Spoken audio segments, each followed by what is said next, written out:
Welcome to All Space Considered, everybody. It's always good to start out the show muted. Always good fun. I'm Dr. David Reitzel, and we've got a great show for you tonight. We're off to a wonderful start. As always, it is the first Friday today, which is why we're doing All Space Considered Live. And bring back the team here, because I do want to talk about the folks that are going to be with us tonight. Of course, we have Chris Butler's with us. I'm going to just go clockwise on my screen. Katie Flynn, Patrick So, and Jared Head. Sarah Vincent's going to be here. Ella Ritz as well. Come on in and say hello, Ella, briefly. So we've got a fun show with lots of folks to talk to, and also a very special guest, Dr. Jarita Holbrook, who I was in graduate school with, and they're going to talk about cultural astronomy tonight. So stay tuned for that. So let's go through the whole list of what we're talking about tonight. First of all, the DART mission. We did throw a dart at an asteroid. I'm going to tell you about that. We've got a Juno Europa flyby, the Juno spacecraft that's been out at Jupiter. Patrick's going to tell you about the Europa flyby and show you some amazing images. We have an update about JWST. We're going to talk about our school programs that we have at Griffith Observatory, give you a little bit of info on those. Katie, as always, is going to show you some gorgeous astronomical images and some space weather photos and talk about that. Patrick will bring you our sky report, and Jared Head will do out to launch. And then, like I said, I did pre-record our interview conversation with Dr. Jarita Holbrook. So unfortunately, you won't be able to ask any questions for that, but I hope you find it to be an interesting conversation to end tonight's show. So let's get started tonight. Well, first of all, I should mention, I often start without mentioning this, All Space Considered is brought to you by the Department of Recreation and Parks in the city of Los Angeles. And also we thank Griffith Observatory Foundation, our nonprofit partner, that makes so much of what we do easier and better, and the partnership is real. So we thank all the foundation members out there. Well, first of all, I want to talk about the DART mission. The DART mission was an interesting one. We launched a spacecraft, and the plan was to run into some stuff in space. It's not very often that we send a spacecraft out there, and the plan is, let's crash into a rock. Well, why would you want to do this? Why would you want to go crash into a rock? And there it is. Didymos is the bigger one, and there's actually a small moon orbiting Didymos called Dimorphos. And the plan was to hit the smaller one. So we were going for the bullseye, the tiny one. But why would we want to do and launch such a mission? Well, it turns out that a lot of asteroids cross Earth's orbit and could run into us and crash into us. Now, this one is not scheduled to run into Earth, that there's no danger from it at all, but it does represent a class of asteroids that comes pretty close to Earth. And we want to find out, what if one did actually have our number, had our name on it, and was headed for us? What would we do? A lot of people say, well, just nuke it. Well, we don't know what a nuke would do. We don't even know what just running a spacecraft into it would do. That little moon has the mass of about 5 million kilograms, and the spacecraft is about 570, I think, if I remember right, kilograms. So the number difference is hugely different. It's a little tiny spacecraft and still a pretty big chunk or ball of rock. So what can we expect it to do? Well, from the moon's perspective, it might be thinking, oh, look, one of those cute little rovers is going to come take pictures of me. And the answer is no, that wasn't the plan, little asteroid. The plan is to run into you and try and change your orbit to see if we could nudge an asteroid aside. If one was coming at us, can we run into it with a spacecraft and just push it out of the way so it would miss us? It'd be a little bit like driving down the highway and having, you see you're headed towards a moth that's out there flying around in your headlights. Well, if you can get the moth just to fly a little bit higher, it's not going to hit your windscreen. It's going to go right over you. You just have to make a very small change. And we wanted to see, could we make that change? Now, how would we tell? Well, we picked an asteroid pair. Remember I said it was a pair, two that are orbiting each other, because we can see one pass in front of the other one, and we can time that. So it gives us a very accurate amount of time of how long it takes for this one asteroid to orbit the other one. And if we change the velocity or the speed of the smaller one, well, then its orbit around the bigger asteroid will change, and we'll be able to measure it because they eclipse one another. So you can see some of these eclipses here. So let's take a look. They actually had cameras on board, and they captured this. So there's the pair of asteroids. We're headed at it. Now, it's a little bit jerky. These are independent photographs. They've stitched together to make a movie out of these. And we're getting closer, we're getting closer. So you can see it's very dramatic as we head towards it from this long distance. But this is pretty darn good targeting. These are small asteroids, and this was launched from Earth, of course. So as we approach, we can see the bigger one, the smaller one is there. Looks like we're on our way, and it's flat. Okay, so that let's Google and see if there's something out there that can show that a little more slowly. So, oh, Google. Yeah, so anyway, that was what Google had done about the DART mission. I quite liked it. We don't really need to Google this. Of course, we've prepared it. So let's run in fact, it is running. It's already running. Good. So run the slowed down one. And you can see we're heading towards that little moon.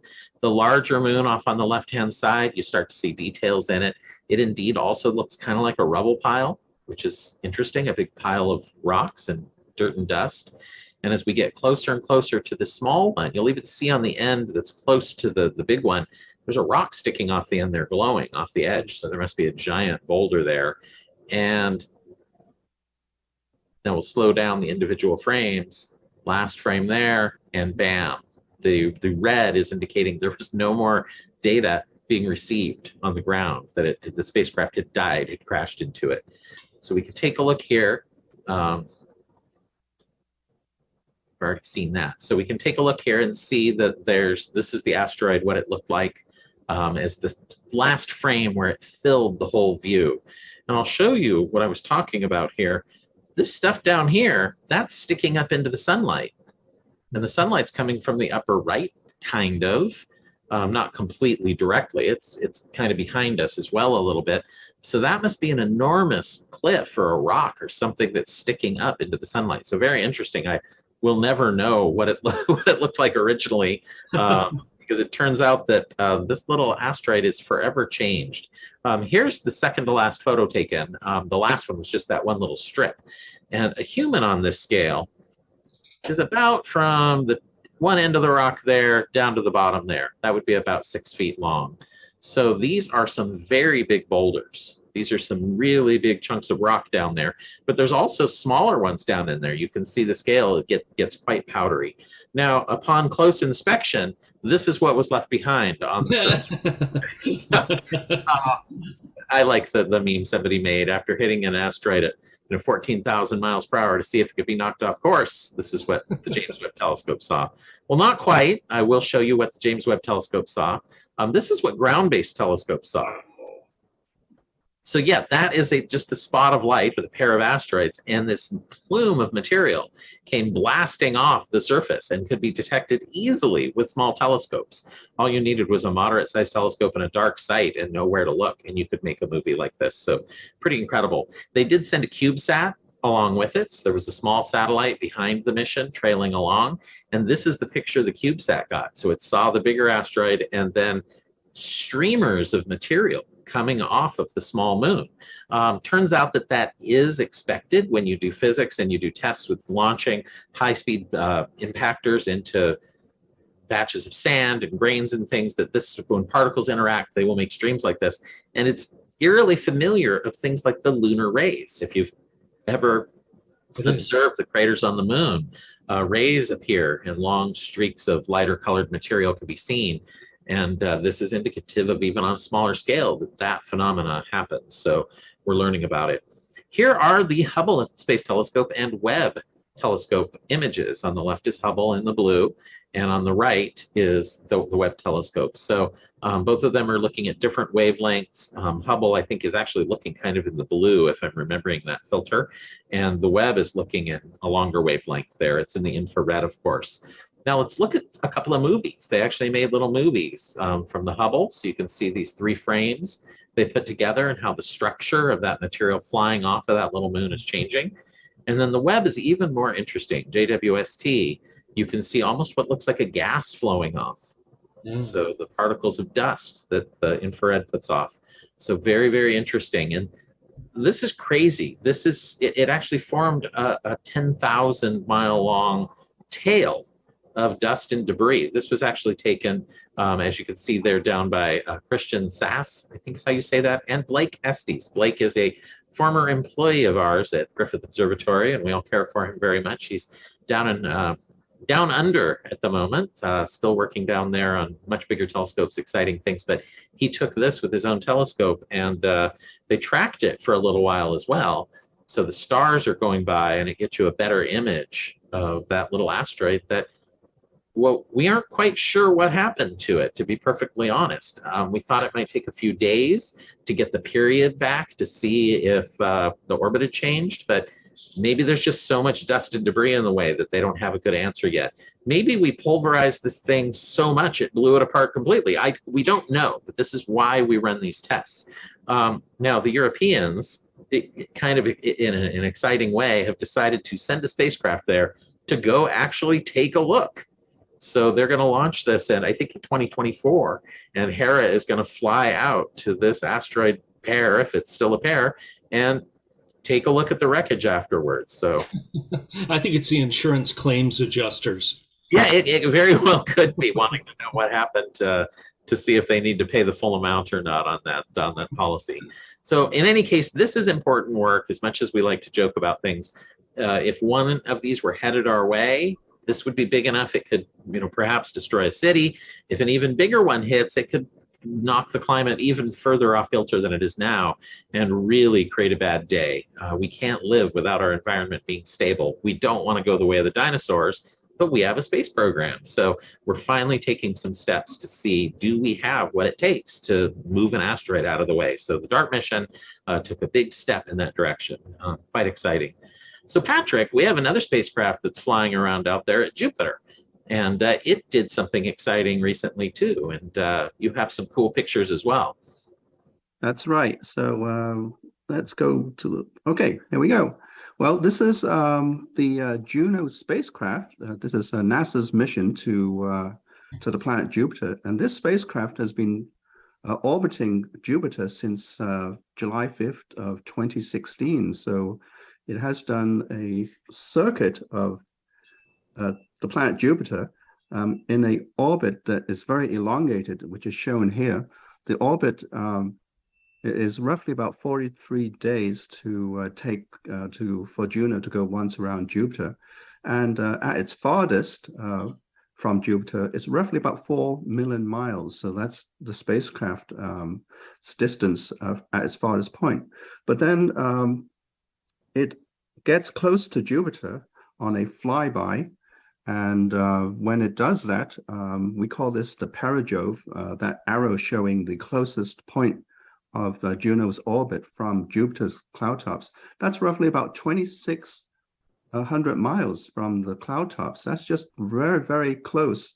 And the reason for this, of course, is to gather very high resolution images of this large gas giant to show some of the very interesting gas dynamics going on. Now, Juno has this orbit that takes it over the north pole of Jupiter, around the equator, and then it turns around over the south pole. And this journey takes roughly about 2 hours. All the while, the instruments on board Juno are all activated, so it's measuring lots of properties of Jupiter from the interior using gravity measurements. There's also other instruments that sense the plasma fields and all that stuff. But it also carries, this spacecraft also carries a camera called Juno Cam, and has been providing us with very interesting images, so many that this is the 45th close passage of Jupiter, that Juno never disappoints every time we have a perijove and the images are posted on the mission Juno site. So we're going to take a look at a sampling from this perijove. This is flying just close to the North Pole of Jupiter, which is a vantage point that can't be seen from Earth, which is one of the advantages of Juno's orbit, showing some of the circular storms. Notice there's no banded feature that we would normally associate with when we're looking at Jupiter through a telescope. Lots of storms, kind of bluish in color. This picture is color enhanced. Some of the details here show these incredible storms. There's storms everywhere, even ripples around the storms themselves. Here's another image which was taken a little bit further down from the pole at a temperate latitude, roughly about 45 degrees north, showing a swirling storm with a brownish kind of reddish center, which kind of resembles the Great Red Spot, but it isn't. It's very tiny compared to the Great Red Spot. In detail, this image shows some of the pop-up ammonia ice clouds, which are shown kind of in those little specks around the storm. This image was taken when the spacecraft was roughly about 4,300 kilometers above this particular storm. Now, something exciting happened, as David mentioned earlier, and that is that 7.5 hours before Juno encountered a perijove with Jupiter, it actually crossed the orbit of one of its icy moons, one of its large Galilean icy moons, Europa, and it actually intercepted, but not crashed into it like DART, the Europa moon. And we look at this diagram here. This is part of the extended mission of Juno to do close flybys on the moon. The first one was Ganymede of last year. We saw some really interesting images close up. And then on this perijove 45, Juno was crafted and to fly by the moon Europa. And in the late this year and early next year, it will do a close by of the moon Io, which is Jupiter's volcanic moon. So this is very exciting. Every time it does a flyby of these moons, the time it takes to go once around Jupiter is reduced. So when it did a flyby of Ganymede, the orbital period of Juno was reduced from 53 days to 43 days. With the flyby of Europa, that's going to go down to roughly about 33 days. So we're going to get data once a month sooner, and the perijoves will occur each month. Just taking a look at what Juno was doing prior to its close approach of Europa, we can see that perijove 37, the spacecraft was just about 51,000 miles away, and you can see some surface features. On the next perijove, which occurred early this February, the Juno spacecraft flew within 29,000 miles, and you can see a little bit more detail here. This time around, the distance of encounter was 221 miles. And this was incredible, but the spacecraft flying that close raced by Europa at a speed of 54,000 miles per hour. And Juno actually spins at a rate of 2 revolutions per minute. And so it was only able to capture 4 images of Europa close by as it sped by this icy moon of Jupiter. So what did the picture look like? Well, this is what it looked like.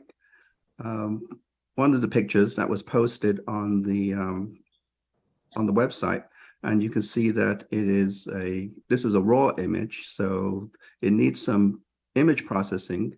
And one of the great things about the Juno Cam program is that all the images are posted on the website, and the public can use their own software and process the image. So we're going to see a sampling of this. Here is one by Bjorn Johnson, who processed the image so that to give us a view of what Europa would look like if we could see it from the vantage point of Juno with our own eyes. This is the approximate coloration showing an icy surface crisscrossed with lots of crisscrosses all over the place, but there is some darker kind of brownish material covering the icy surface of Europa. And just this next one is with the contrast brought all the way up and the color enhanced so you can see even more detail.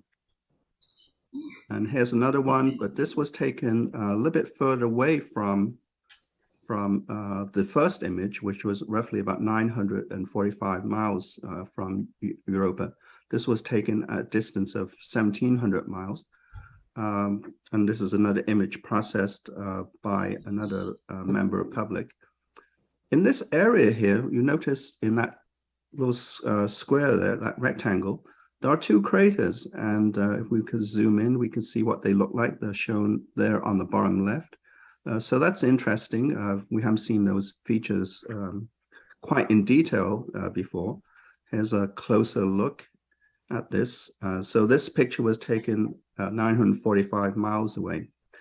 Now that's not the closest image. There is another camera on Juno, which is called the Stellar Reference Camera. This camera is used to take images of stars, and it's used to align the orientation of the spacecraft. When Juno was just about 221 miles, this picture was snapped. So this is the closest and most detailed image of Europa surface that we've ever seen from this spacecraft. All of this imagery is very exciting to scientists because there's new data to study on Europa, but it also paves the way for another mission that is currently being under construction. This mission is called the Europa Clipper, and it's scheduled to launch in 2024. It will arrive at Europa in 2030, and this mission is for this spacecraft, Europa Clipper, to orbit around Europa about 50 times and take images of it and also take measurements from its instruments. But this spacecraft will be designed to fly as close as 16 miles at its closest, just 16 miles. I mean, that is incredible above Europa's surface. So we're going to expect even more high resolution pictures, well, when this mission is finally on its way. So very exciting. And it's very exciting for Juno to encounter Europa and give us a close look at this fascinating icy moon of Jupiter. Yeah, that's one of my most anticipated missions, shall we say, to get that close to Europa, which has a fascinating surface. I can convince myself I'm seeing ice lava flows, sort of ice volcanoes and depressions, areas where the ice has collapsed down, where I can imagine lava had sort of pooled, although the lava is frozen water, it would be an ice volcano coming up to the surface. But just the Europa Clipper is going to fill us in with so many of those details. It's just yet another NASA mission, JPL mission, that's going to be wonderful. At least I think it's JPL building that telescope or building that mission, isn't it, Patrick? Do you know? I believe it is. Yeah, so maybe we should try and get a guest from JPL to come talk to us. Of course, a recent NASA collaboration that everybody's been celebrating is the Webb telescope, JWST. And seeing images like this glorious image of this galaxy, and this is Webb data combined with Hubble data, and there's the Hubble data on its own. You can see the change there you get. The resolution is just a lot greater. Now, of course, we're seeing in the infrared. This is not a visible light image. It's at least not just a visible light image. So there's more to it than just that. This beautiful image of the Tarantula Nebula, actually, that you can see here. There's the tarantula for Halloween. Have to be that. And the Tarantula Nebula is actually part of the Large Magellanic Cloud. So seeing a nebula that beautiful, that glorious, that's in an external dwarf galaxy that orbits the Milky Way, there it is a little bit closer. And if my memory serves correctly, the Tarantula Nebula is up in this region. I think it's the bright spot right there, the brightest. It's known as 30 Doradus, and it is a star-forming region, and would be an interesting target for the Webb telescope. So I get why they're doing it, or at least I think I do. They released this image of Neptune, which made me wonder, is this for Halloween as well? Since Neptune is a little ghost. Hey, how do I look today? Let's, one of my new telescope pitch. You look okay, I guess. Try switching it to infrared mode. So, whoa. So, yay, Neptune for looking so amazing in the infrared. But it did get me thinking, what is really different about these infrared views than what we see in the visible light? And I thought I would ask one of our wonderful producers, Sarah Vincent, to take this on and tell us a little bit about how the Webb is different and what we're seeing in some of these images. Hi, Sarah. Hey, what's up? Yeah, well, welcome. So I can't wait to hear a little bit more about this, and take it away. Let's hear what you discovered about JWST. Awesome. And before I get going, I can confirm it is JPL building Europa Clipper. I have the t-shirt. Okay, good. I thought it was, but I didn't want to offend any Goddard folks that might be out there watching. It's all the NASA family. Everybody's fine. Yeah, they would be, but JPL's local, though. Maybe we can get somebody from that mission to come say hello to us in person. It'd be a lot of fun. Yeah. Right? All right. So with the JWST, we get to see the world in a different light. I see. Right. I did that. All right. So speaking of, let me see if this is going to forward for me. There we go. Aha. All right. So as Dr. Reitzel told you, this is the Tarantula Nebula, aka 30 Doradus, aka the Tarantella, because I'm going to slip up and say that, I promise.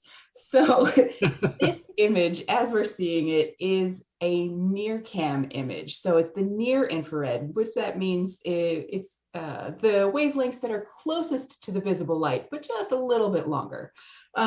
So in this image, you can see all these really pretty, let me turn on the laser pointer. I think that's going to give me laser pointer, maybe not. Whatever, it's fine. You can see all the rusty colored images, rusty colored parts of the images. That is complex hydrocarbons within the galaxy, within the nebula. Okay, and you've got these stars that have the soon to be as familiar diffraction spikes. We're really familiar with Hubble's 4 spikes. JWST is treating us with 8. So double the diffraction, double the fun. Anyway, so when we move to the MIRI image, we see basically the same structure. Oh, now it's giving me the laser pointer. Fancy. All right, so we see basically the same structures, but this time they're in blue. So what was rust colored in NearCam, they have colored in blue for this image. part of the reason for that is these are false color images. They are, you choose the color that you want to enhance the feature of the image that you are studying. And in this case, with 30 Doradus, it's the dust that's important. All right, so to really demonstrate that, I've got this side-by-side image. You can really see the structures where they sit next to each other, where they're really, we're seeing the same structures, just in different images, different colors. Okay. Let me try that sentence again. But one of the biggest differences between these two images, aside from the color, is the intensity of the stars. So in the NearCam image on the left, we have a bunch of baby stars, bouncing baby stars. They're blue-white, they're really hot stars. They've just blown away the gas that birthed them. They're hot young stars, you would say? I was hoping you would jump in with that. I was like, pick up my cue, dude. Long time all space viewers will enjoy that throwback. Absolutely. Awesome. All right. So the hot young stars, they are they're dominating this NearCam image. But when we move over to the MIRI image, it's almost as if they've disappeared. The diffraction spikes are significantly reduced. And the reason for that is MIRI is looking at the mid-infrared. It's farther away from the maximum output of these stars, these hot young stars. And what's taking center stage is the dust. And the dust of the Tarantula Nebula is what's so cool about it, because, okay, the chemical makeup of the Tarantula Nebula is similar to what was found in what's called the cosmic noon. So approximately 2 to 3 billion years after, 2 to 3 billion years PBB, or post Big Bang. I won't acronym again, but have fun with that if you like it. So 2 to 3 billion years after the Big Bang, the universe has been forming galaxies and forming stars at a ferocious rate. And we've got a stabilizing structure happening. The galaxies that have formed, they've been collapsing, they've been coalescing, they've been doing what galaxies do when they're baby galaxies. Now that's the cosmic dawn. Now we've entered the cosmic noon, and they've got supermassive black holes in their cores. They're starting to form structures that we're familiar with. And these are the galaxies that we look at when we're looking back at redshift of approximately 2 to 3Z, which is a really fun term. Don't worry about it. 2 to 3 billion years after the birth of the universe. The chemical makeup of the Tarantula Nebula is similar to that time period, but not similar to the star forming regions that we can see in our galaxy. So we've got this pocket of almost historical gas and dust sitting right there in clear view of our super fancy new infrared telescope that is designed to study dust. So we're super excited for the science that's going to be coming out of the Tarantula Nebula, and it's dust. And just for fun, because this nebula is so pretty, this is a Hubble image just for scale, because it's amazing. And I like to treat everybody with pretty pictures, because who doesn't? I'm sorry, Katie, I'm stepping on you. All right, but this is a really fun system called VV191. Yes, it rolls off the tongue. I'm sure you will be saying this at your next dinner party. Okay, this system was found by the Galaxy Zoo citizen scientists.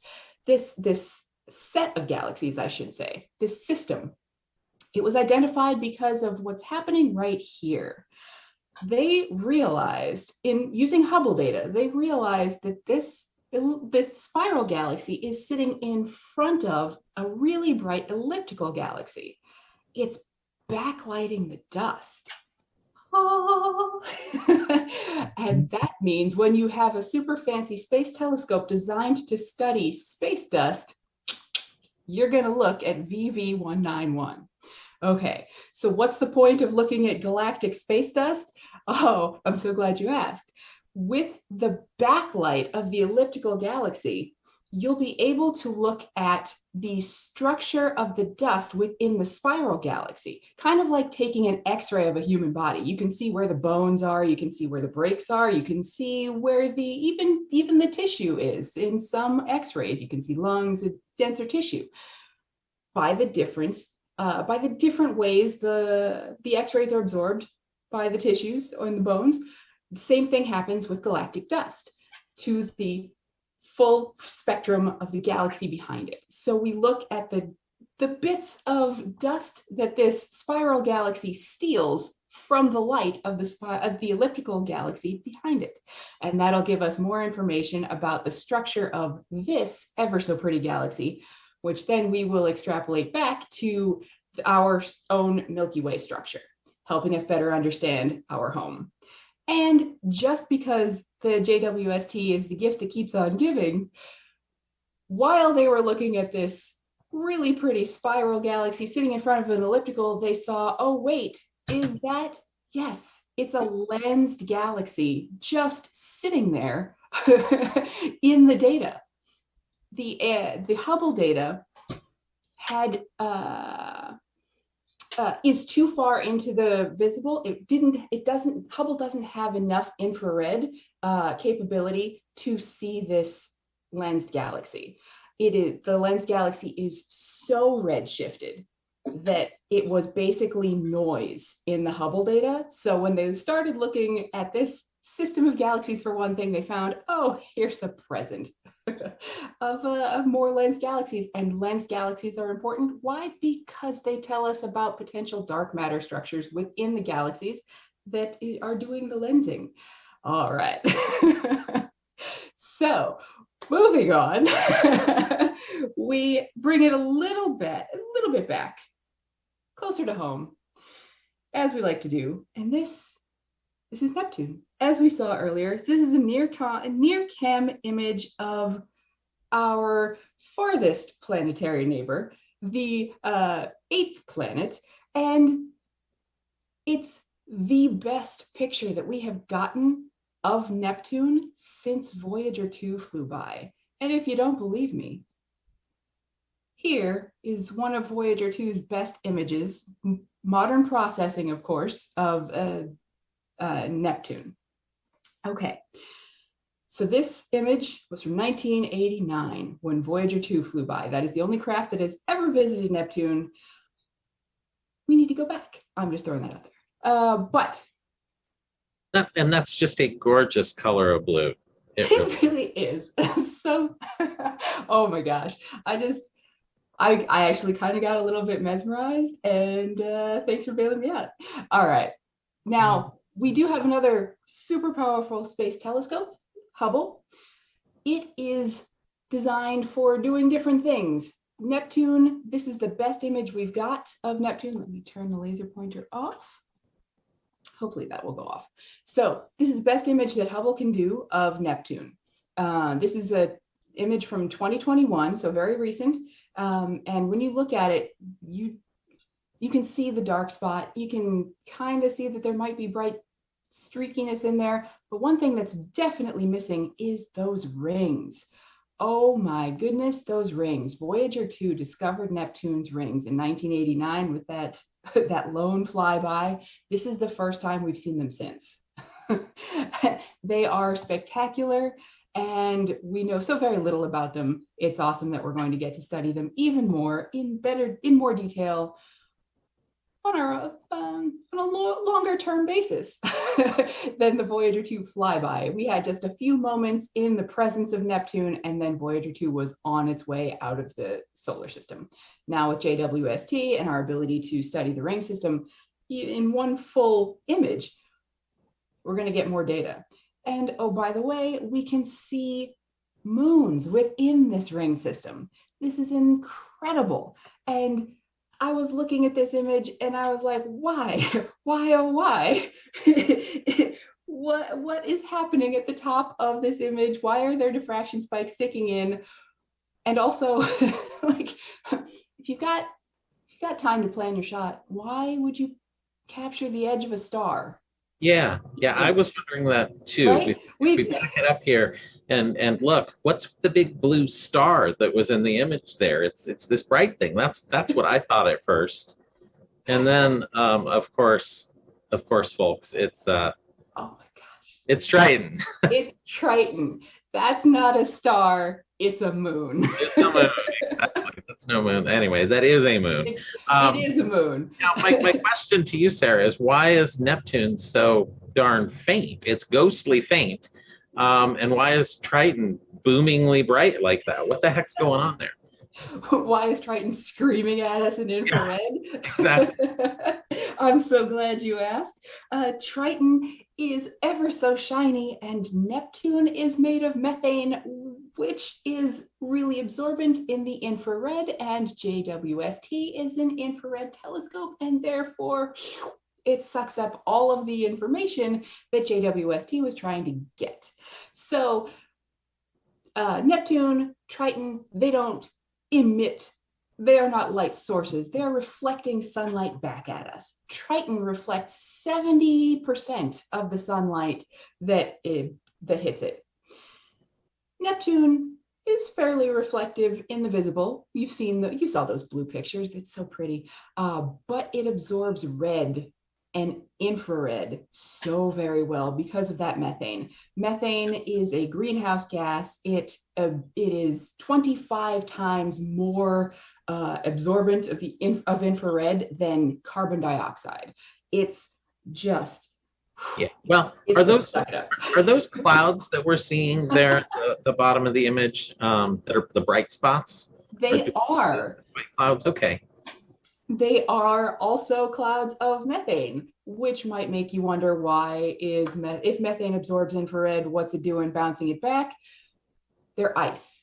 So the clouds are high atmosphere methane ice clouds, and that means they are reflecting the infrared back before it gets a chance to be absorbed by Neptune's methane-rich atmosphere.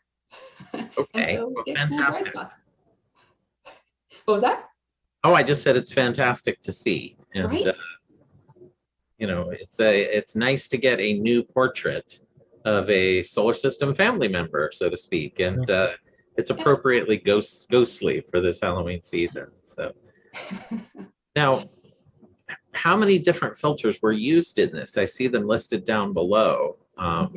So how many different images did they have to take to make this colorful image? Because I'm seeing a lot of color in it.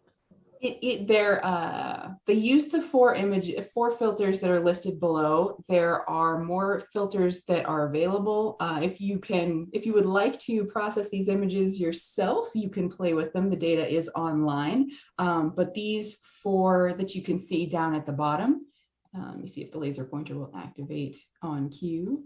Maybe. So these four, nope, it's not working. The four down at the bottom that you see, they have color coded the filter, which is the, it'll say W if it's a wide, or N if it's a narrow. But anyway, it tells you the frequency. It tells you the wavelength. I was doing it again. It tells you the wavelength of the light that filter was allowing through to the sensor. And they color it specifically in this instance to try to recreate the visible light spectrum so that it feels familiar to our eyes. This one is not necessarily a science image. This is a make it feel relatable image. So the colors are RGB with a little bit of yellow in there just for fun. Well, fascinating stuff. And I know we have plans to do what Patrick has done in the past, where he showed off how to process some of those Juno images and some Hubble images at times. And I know, Sarah, you have plans to try and help folks learn how to process these JWST images. So stay tuned for that, folks. We'll be bringing that to you on our YouTube channel at a future time, but it is something that I know we want to do. So thank you so much for that report. It's fascinating seeing these different aspects of the infrared images and how they compare to the Hubble ones. So more to come, folks, and thank you so much for the report, Sarah. Much appreciated. Excellent.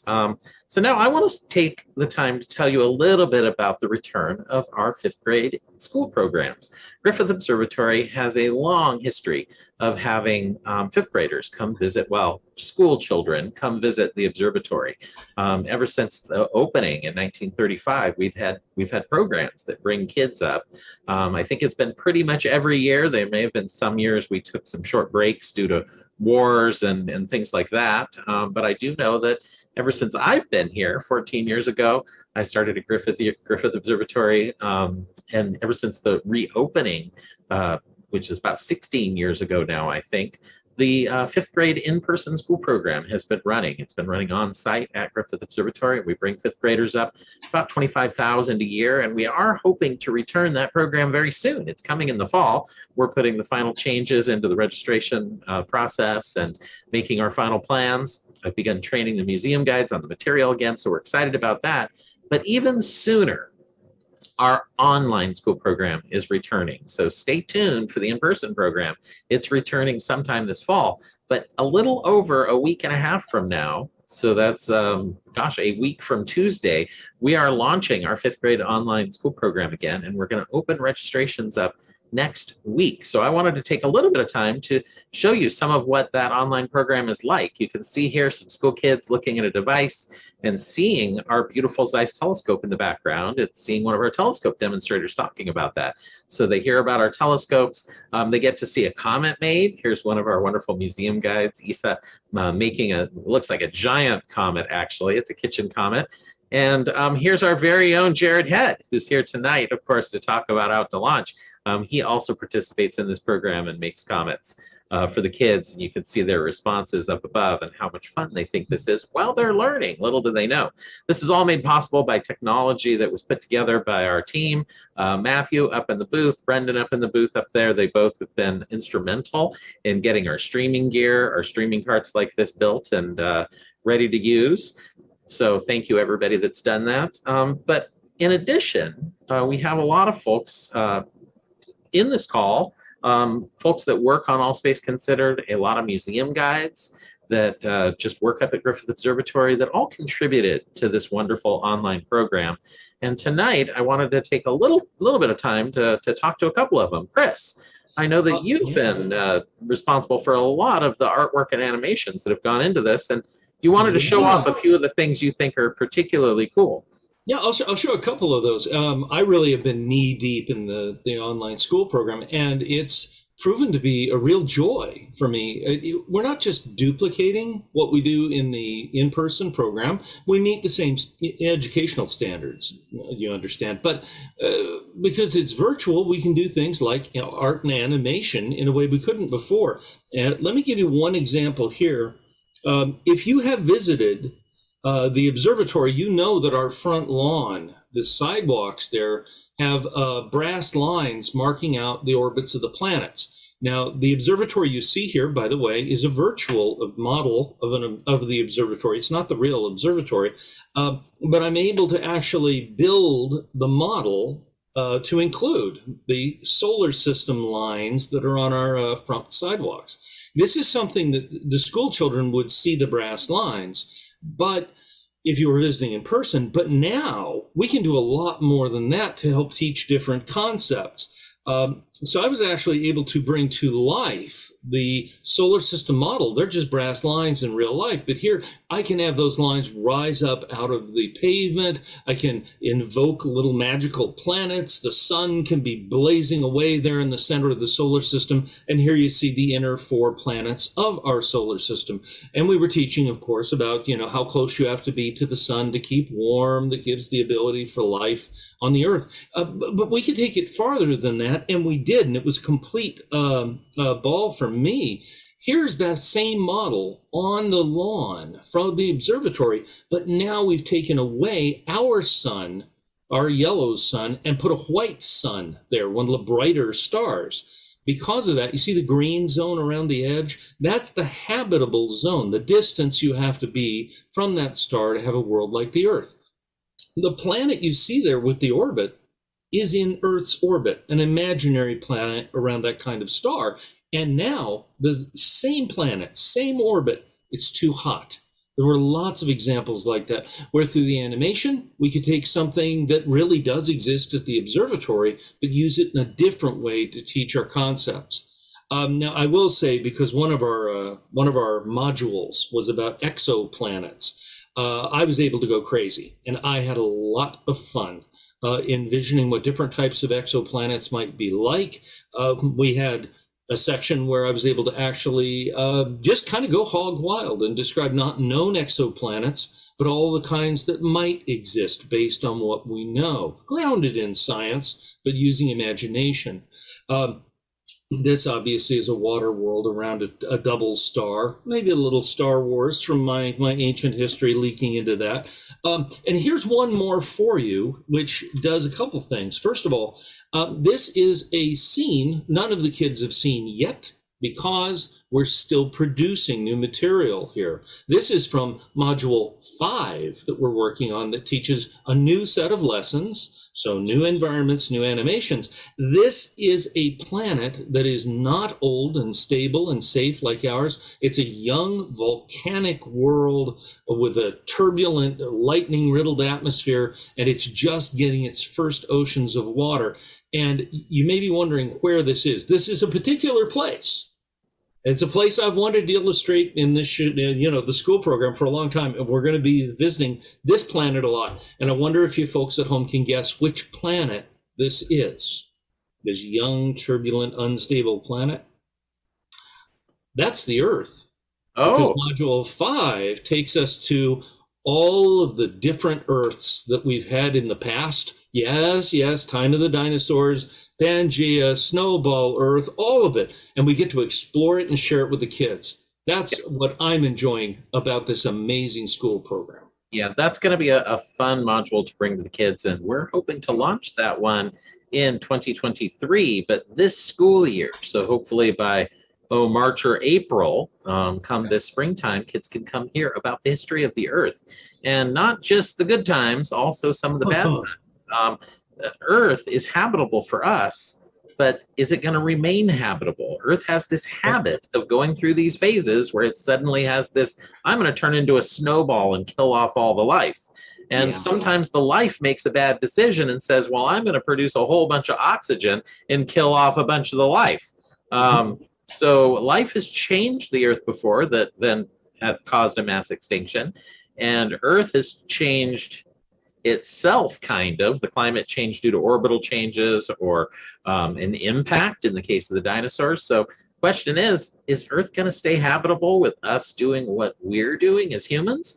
And that's a question we are going to deal with the kids, not just the past. So it's going to be a little bit of a deep one for the kids, but we are going to end with a ray of hope, we like to say, because NASA does have an Earth observation program that they're running to really monitor what's happening to the Earth and help us make good choices as how to be good stewards for the Earth to keep it habitable.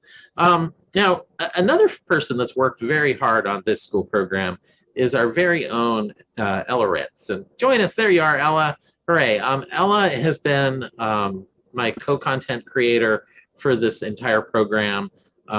We've had a lot of help with the scripts, but there's been many a day where we've spent just hours and hours on Zoom calls hammering through the text, and then it goes off to the director and it comes back with red lines through all of it, and Ella gets to make the changes for all of that. So I like to tell people that, we're all getting to tell stories that we want to be telling, but it's told in a Griffith Observatory way, and our director does lead us in that, and the program is very consistent because of that. He has an outlook and a manner of developing these that the kids are responding to, which has been really, really terrific. But without Ella, I think it would lack a certain flair. So Ella, thank you for all you do to make these programs so enjoyable for the kids. But you have also provided, artwork for the program itself. You've put together the PowerPoint. You've helped us mix music. You've helped us mix videos together. But you also have done a lot of work on the student and teacher guides. And I know you wanted to tell us a little bit about some of your favorite parts of what's in those guides.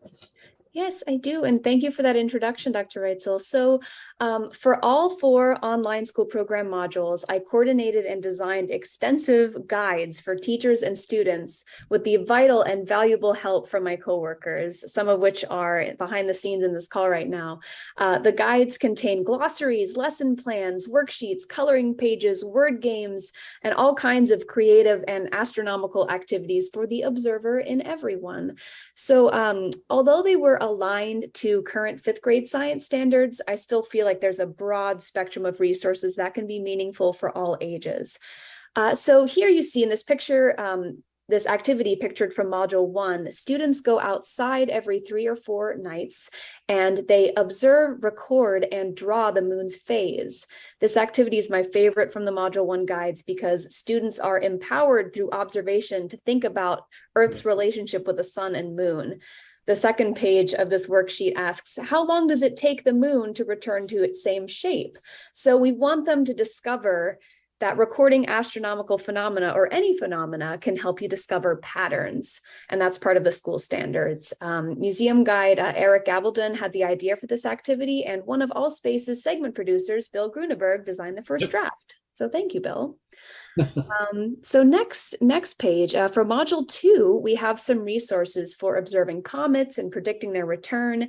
There's instructions for making a comet in your classroom or freezer, or at least a chemically similar one. But my favorite activity is actually the silly crossword because of a joke at the bottom that you solve. I don't want to spoil it, so all the more reason for you to check out these guides on our website.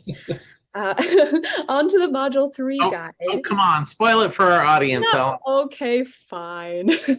So the joke is, why did the scientists pick a shooting star over a burger for lunch? A burger is meaty, but a shooting star is a little meatier. It's all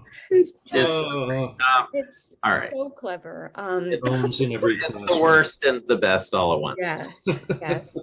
So on to Module 3. This guide has some phenomenal coloring pages by former Allspace segment producer Molly Roll. We miss you, Molly. And some water conscious lesson plans and worksheets. So this worksheet pictured about the properties of water is great because there's these little activities and experiments to help you understand water's properties. Another Allspacer, Sarah Vincent, made the illustrations for this resource. They are just beautiful. And the concept is also thanks to museum guide Eric Gabaldon. So next for Module 4 guides, they include a classroom role-playing game in which students infer details about an extraterrestrial being that has crashed through their classroom window.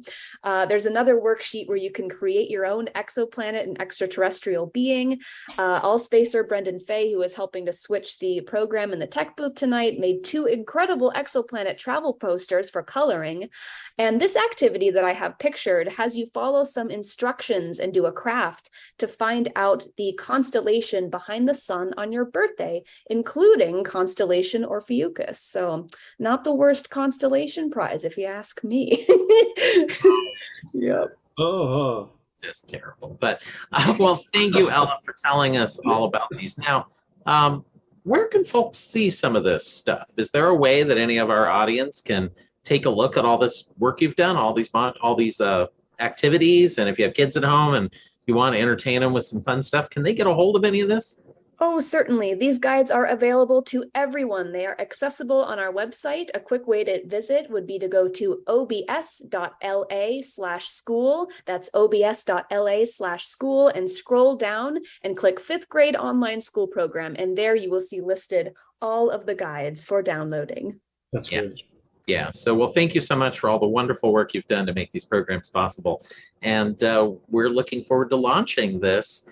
Like I said, it's a week from Tuesday is the plan. So tell your teacher friends they can start registering next week, whether it's Tuesday or Wednesday when it launches, we'll see. But we'll be letting all the teachers know. And we once again hope to serve a whole lot of students. In fact, last year, we had over 118,000 student interactions. We had almost 629 schools served. 92% of those were Title I, which means these are the schools that the kids maybe can't afford a bus. They can't afford to come all the way to Griffith Observatory, and yet they could log in remotely from their classrooms and get some inspiration. We have reports over and over again about how these students come to Griffith Observatory and run into their presenters, and then they treat the presenters like rock stars, which is really quite fun. There's even a time that a student saw one of our presenters out on the street and just had this look of, "Mom, look, it's who I saw on TV, the scientist." So, you know, Jeremiah there, you can see how much Jeremiah loved Jupiter's moons and learning about water underneath the surface, and maybe there's an amoeba down there. So just these kids are really taking it in. They are understanding and grasping these inspiring ideas, and we're able to bring it to them. Now, one last fun thing that I just want to not spring on our hosts tonight, but let me play a little video for you from, I think this one's from module 3, if I remember right. This is the one about water and how important liquid water is. And this is telling you a little bit about where you need to be in relation to your star. It's too hot. It's too cold. It's just right. All right, so can we get a reproduction of that? How about we hear Papa Bear? It's too hot. All right, so now let's go to Baby Bear. I know we're going a little out of order, but Baby Bear? It's just right. Okay, so that's normally last, but now Mama Bear, can we hear from you? It's too cold. That's right. Our very young Katie Flynn was Mama Bear. So we have all 3 of the Goldilocks Bears with us tonight. So I'm quite honored by that and excited. But it is time for Katie Flynn to tell us a little bit and show us some beautiful space images and tell us about some space weather. Welcome, Katie. Good to see you again. Thank you, Ella. So this first stunning image is actually the astronomy picture of the year. This is taken by Gerald Raymond, and this is Comet Leonard. Absolutely gorgeous image. Oh yeah. Mm. And then next we have another comet. This is actually Comet Pan-STARRS, and this was taken by Blake Estes. And this is also Sharpless 1, which is a reflection nebula in the constellation Scorpius. Yeah. And this one's from Euron Strawn. This is just a beautiful rainbow with some sun rays over a city. I just thought it was beautiful. Yeah. Pretty. And then this is actually a sunrise, and these orange colors were stunning. So I loved this one. This one's by Oliver Schwen, and I believe he took this in Norway. Wow. Doesn't even look like the Earth. Yeah. Pretty.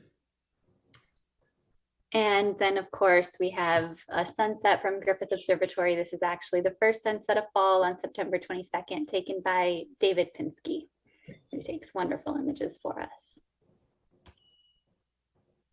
And then finally, this one's from Jared Head, who'll be doing Out to Launch a little bit later. This is the crescent moon over Angel Stadium, which he took on September 28th. Wow. I thought it was a long fly ball. And then on to some solar system weather. These are 3 simultaneous explosions from the southern hemisphere of the sun. These occurred on September 18th. There actually was a coronal mass ejection after these, but it did not head toward Earth. This one is from September 24th. This is actually a pair of coronal mass ejections. And they that one's just crazy to me. You can see on the right-hand side there that clump of material that's headed off into space. That's pretty dense ejecta. That's amazing. Yeah, and the one on the left came from Sunspot AR3110 and produced a M-class solar flare. And the one on the right, you can see that bright spot on the right. That's actually planet Venus. Mm-hmm. Wow, interesting. Advance here, hopefully. I think I'm frozen. Are you frozen? All right. Well, up we go. Yeah, disconnected on me. Let me try to reconnect. Okay. Sorry about that. Katie's reconnecting to our guacamole server. One day we'll have a guac off. I promise. Here we go. Okay, perfect. So this next image is a solar flare. And this happened on October 1st, I believe, if I have that correct. And this actually caused a radio blackout on Earth. And I'll just show a map of where that happened on the Pacific side of North America. Yeah. And then this one's pretty cool. This is sunspot AR3112, which is one of the biggest sunspots they detected in years. It is 130,000, if I have that correct, kilometers across and has more than a dozen dark filaments. So as this one turns toward Earth, they call it dangerous because it may produce some X-class solar flares. And then finally, we have a magnetic filament erupted, and this one is also quite large, 200,000 kilometers long. This was October 4th. And this one is predicted to have a coronal mass ejection that hits Earth today or as late as the 9th of October. And to end, of course, with some beautiful aurora images. I love this one by Oliver Schwen as well. I love the reflection of this one specifically. It's so stunning. Yeah. Beautiful. And then I sped this video up to about 10 seconds. This is by Nicholas Hjort, and he labels this one, "Is it Steve?" And it's in all space before. Patrick did a story about Steve, which is the strong thermal emission velocity enhancement, which is an atmospheric optical phenomenon that appears as purple light with some green columns below. Yeah, total backronym, I'm saying. It is a backronym, yeah. Yeah. So that stuff, maybe Steve, maybe not, but we like to think it's Steve. Yeah. And then finally, this one is another stunning image. These are all just stunning images. This one's by Euronstron as well. A 360 view with the Milky Way behind this beautiful aurora. And that's it for pretty pictures in solar system weather. Thank you so much for that, Katie. Yeah, amazing, beautiful stuff. We've had you doing space weather for a while now, and it was a crazy idea that we had together to sort of start covering activity off the sun. And the sun is really coming through for us. We've seen it go from this solar minimum where there were hardly any sunspots. There wasn't a whole lot going on. There was a little bit of activity.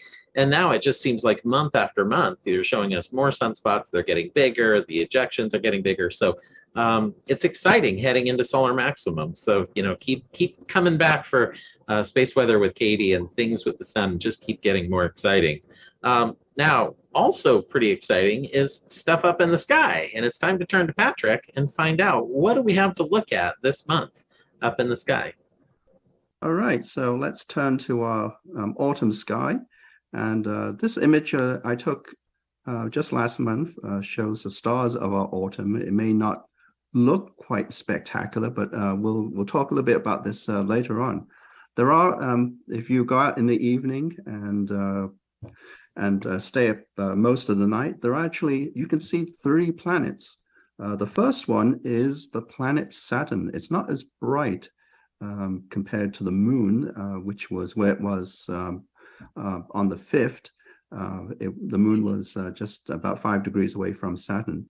But the moon has moved since and is closing up on the next planet, which is much brighter, the planet Jupiter. And it's going to be roughly about 4.5 degrees just to the east of the planet Jupiter, almost full tomorrow night. So if you go out tomorrow, you can't miss the pair in the sky. It's just going to be an amazing sight. Jupiter just last month was in opposition to Earth and was at its closest in roughly about 50 years. Meaning that it would be nice and bright. And indeed, it was nice and bright. I went up to the telescope dome here at Griffith Observatory. This is a view from looking around the back of the Zeiss 12-inch refracting telescope. And just through the telescope slit there, that bright light is the planet Jupiter.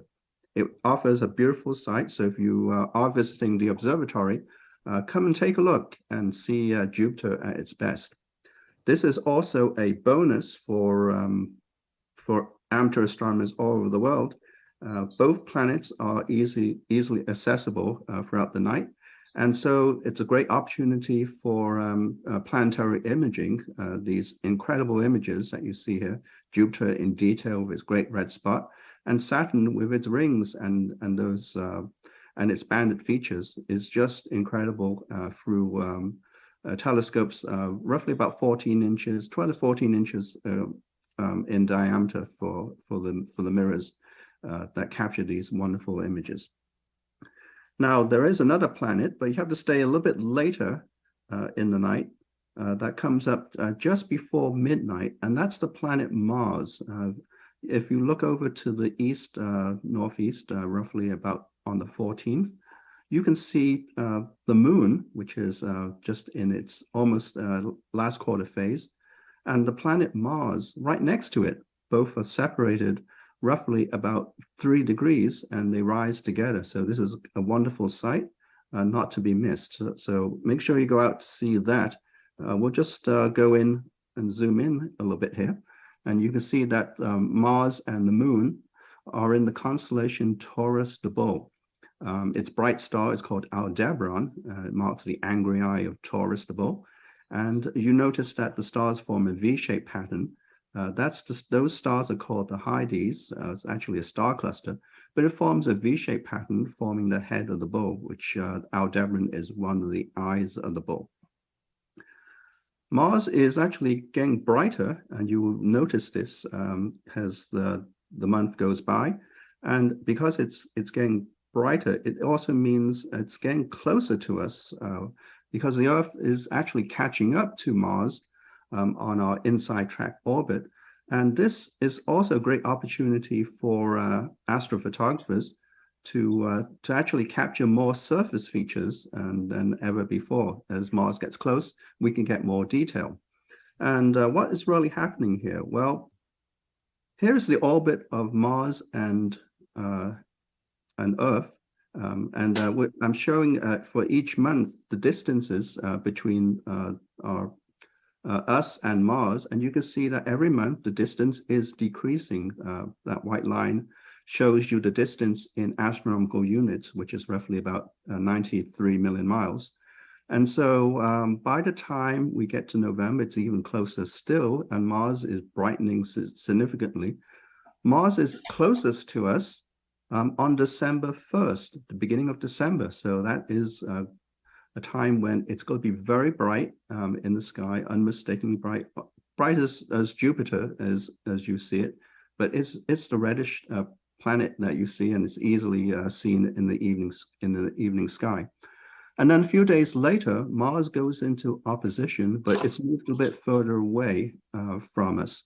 So a line drawn from the center of Mars through the center of the Earth to the sun indicates the exact moment of opposition. So that's something to look forward to as Mars brightens up. Now, looking at this picture here is a picture I took showing where Mars was last month, and Mars will reside in Taurus for Taurus de Bull for most of the time. Just above Taurus de Bull, I've indicated that beautiful star cluster of stars called the Pleiades, which of course I see in Chris's background there. There you go. That's also worth taking a peek in a pair of binoculars. Taking a look at our autumn sky, we see that there's not many bright stars in the autumn sky, and typically this is a region of the sky which is kind of barren looking, but there are stars that you can actually find and locate, but you really need to be far from the bright city lights. Saturn is in the constellation of Capricornus, the sea goat. Jupiter is in the constellation Pisces, the fishes. Both constellations have lots of faint stars, but you can see them from an area far from bright city lights. Now, there are some stars that you can see easily and just barely from a brightly lit city.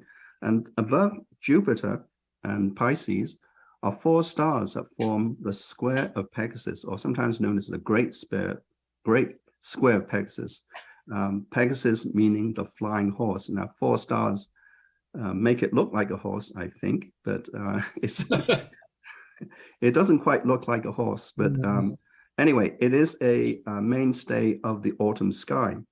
The two stars just to the west of the square, those two stars, you can use as a pointer, and you can follow it a line down to the first bright star that you can see. You've located the star Fomalhaut, which is a first magnitude star, the southernmost star that you can see from the United States in the autumn. It's in the constellation Piscis Austrinus, the southern fish. Now, you might think to yourself, well, is that the farthest star that we can actually see? Actually, there's a pair of them right below the southern fish. And it's in the constellation Grus, the crane, the southern crane, I think it's called, or the crane. And these two stars I've identified there with its Greek lettering, Alpha and Beta Grusis. Now, this will be a challenge for anyone who wants to see it, but if you're far from city lights, you can see these stars around about 11 p.m. When they're at the highest. Actually 2 weeks ago, I went out and took a picture of these two stars. So this is a picture I showed you in the beginning. So you can see Fomalhaut high up there, and then below Alpha and Beta Grusis, just about 6 degrees above the horizon. That's as high as it gets from Los Angeles. And to see this constellation, to see these stars, you need to be roughly at latitudes 34 degrees north to the South Pole. All right. So what about the rest of Pegasus? Well, if we draw a line out to the stars just to the west of Pegasus, we can see the neck, which is kind of below there on the bottom right star, and then the two legs that extend out. Joining the constellation of Pegasus is the constellation Andromeda. I've indicated in a circle there M31. M31 is Messier 31, and if we zoom in, stands for actually for a galaxy. The farthest galaxy you can see, actually the farthest object you can see with your eyes, it is a galaxy, the Andromeda galaxy. And there is also another galaxy that you can see, which is just not too far from Andromeda. That is M33, which is called the Triangulum galaxy. Both of these galaxies appear as elongated fuzzy patches in a pair of binoculars. With a telescope, we can see Andromeda, and this is the classic picture of Andromeda, kind of almost like the most photographed galaxy ever, because it's so close to us, roughly at a distance of 2.5 million light years away from us. Just imagine that. If you can see this galaxy, you are looking back at the time when humans began to walk on the surface of our planet. So that's incredible. Just a bit farther away, this is the view of the Triangulum galaxy, which is 2.7 million light years away. Now, if you're up after the midnight, don't forget to look to the eastern sky for the constellation Orion the Hunter. It is rising at the moment, so I was able to get this picture of Orion just above a bright streetlight. And speaking of Orion, on the night of the 20th to the morning of the 21st, there is the Orionid meteor shower, and the radiant is just above Orion, actually on one of its clubs. But this meteor shower does produce quite a few bright meteors. It doesn't produce a lot of meteors, roughly about 19 meteors per hour in a clear, dark sky. So we're now looking at the morning sky, and what can we see in the morning sky? I think we went backwards there. Going forward, there we go. Well, surrounding Orion the Hunter, once you've found that, you can also look for Mars, which is above Orion. And of course, we saw that Mars is in Taurus the Bull. And there are the other winter constellation favorites, Gemini twins, the two dogs, Canis Major and Canis Minor, the brilliant star Sirius right below Orion. And then off to the west is the planet Jupiter. So apart from that, what are our moon phases this month? We have first quarter is the 2nd. The 9th is full moon.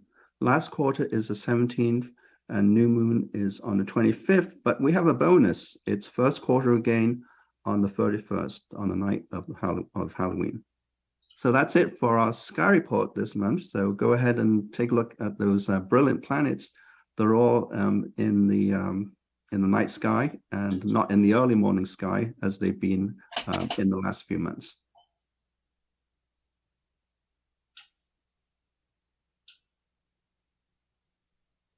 Second time tonight that I muted again, but it was all because I was asked to have you say something for us, and the folks out there just want to hear you say methane. Oh, methane. Thank you. Yeah. You've got fans that want you to say all the methane story. Okay. So and do we need to do bananas to scale too? See, they even asked you for bananas. So you covered all the bases there. And now, folks, I know in our chat we've had folks waiting all night for this, which is why we have Jared staged as I don't know, really a third or fourth or fifth stage here. But not the last stage tonight. Stay tuned for our wonderful guest, but we'll get to that in a minute. First of all, hi, Jared. Welcome. Hey, glad to be back. Always good to be here to talk about some big tanks full of rather explosive things going really fast. Yeah. Anyway, I was going to make a joke, but it was inappropriate for a live stream like this. So anyway, what do we have going on? Any interesting things happening in space?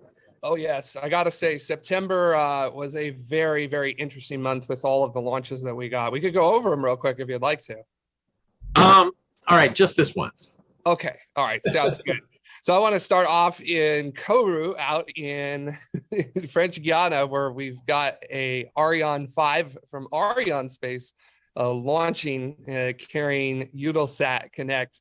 Now, this was a very special communication satellite because the European Space Agency helped develop this with a private company, Eutelsat, and they were doing this to help improve on communication satellites. And I always like to mention that because this is the jungle, the commentators always like to say, there it goes, a little bit of rumble in the jungle for you all with that there. So pretty cool that we were able to get that going. All right. And then, of course, we've got to talk a little bit about a big company here. So if I could get Guacamole to behave with me. You guys might have heard of this small company called SpaceX. They launch a bunch of rockets all the time. And they're having a little bit of a marathon, it seems, this month, where they have had so far, at least in the past month since our last beginning of the month, they have done 6 launches. They were going to do a 7th one tonight, but then they had to scrub it. And unfortunately, it looks like it's going to maybe push a little bit more on that. But hey, still 4 Starlinks in 19 days. And then Crew 5 and another Starlink launch on the same day, which they actually set a record for themselves at the time between launches, which for this here, it was 7 hours and 10 minutes between the launch of Crew 5 at Kennedy Space Center in Florida, and then the launch of Starlink 429, which is when we're looking at here out at Vandenberg. So, man, these guys were on top of that and making it happen. And then Elon Musk actually ended up sharing a very interesting video on his Twitter account, which I kind of want to show here. And these are Starlink satellites that are separating in orbit, which is pretty cool. So we'll kind of repeat it a couple times, so you can see what that looks like. So let's try it one more time right here. Look at that. And if you look up at the top right, there's actually a really interesting detail. in that. And what I'll do, I'll go ahead and zoom in on it, and you'll see that there is that white dot right there, more towards the left of center. That's the upper stage of the Falcon 9 that delivered this batch of satellites. And watch what it does. Hey. It starts to move away very, very quickly. And that's because it performs its deorbit burn while it's still within view of the cameras on this set of Starlink satellites. So I thought that was really cool. Very rarely do we ever get to actually see rockets in action on orbit, but here you go, everybody. You know, just an absolutely wild view for them to see. Let's see that one more time. And it kind of shows it gets out of there quick. Yeah. Not much more fuel on board, so it can decelerate really, really fast. Now, we got to go to Corn Ranch in Texas to talk about Blue Origin with their New Shepard rocket flying on the New Shepard 23rd mission on September 12th, because they passed a test that you never want to take, which is they had a problem with the main engine on their New Shepard vehicle. And you can see right there, launch abort system kicks in and pulls the capsule away from a failing booster. Now, there were no people on board of this flight. There's just scientific experiments, but they were able to recover those that were on board of the capsule. Not all of them were able to get through it, but let's take a look here. We'll just kind of slow it down a little bit more. There's the BE-3 engine at the bottom, starting to run a little engine rich, and then finally capsule detects that and sends it away. So like we said, this is a test that you never want to have to take, but if you are going to take this test, you do want to pass it. So it's very good to see this occurred during what's called max Q. This is when you have the maximum amount of aerodynamic pressure on your vehicle. Basically, when you're going through the supersonic region of velocity, the worst possible place to do an abort, and they were able to do so successfully. So very, very nice with that there. Now, I want to move on a little bit and talk about this, which is Soyuz MS-22 launching to the International Space Station and then docking on September 21st. It was carrying 3 astronauts on board, 2 cosmonauts and an American astronaut. The commander, Sergei Prokopyev, also the pilot, Dmitry Petedyan, and then U.S. astronaut, Francisco Rubio. Now, what's very interesting about these Soyuz spacecraft, they're very reliable, so they're actually able to rendezvous with the International Space Station rather quickly. And let's take a look at the upper stage shutdown here, and then get a nice view of that upper stage separating from the Soyuz spacecraft as it kind of lets some fuel out and back itself away. So there it goes there, pretty cool.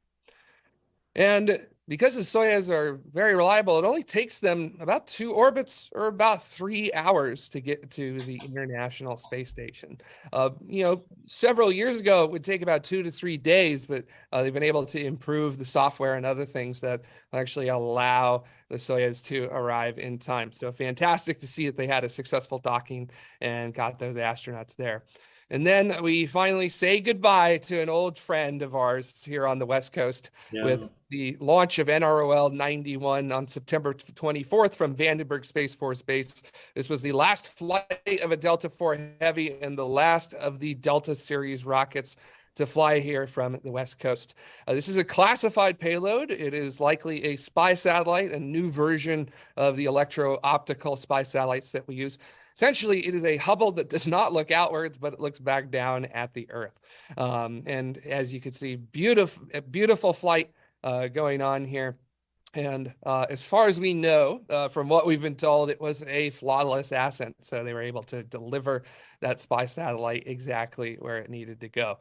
Now, you may have noticed something on the startup of these engines.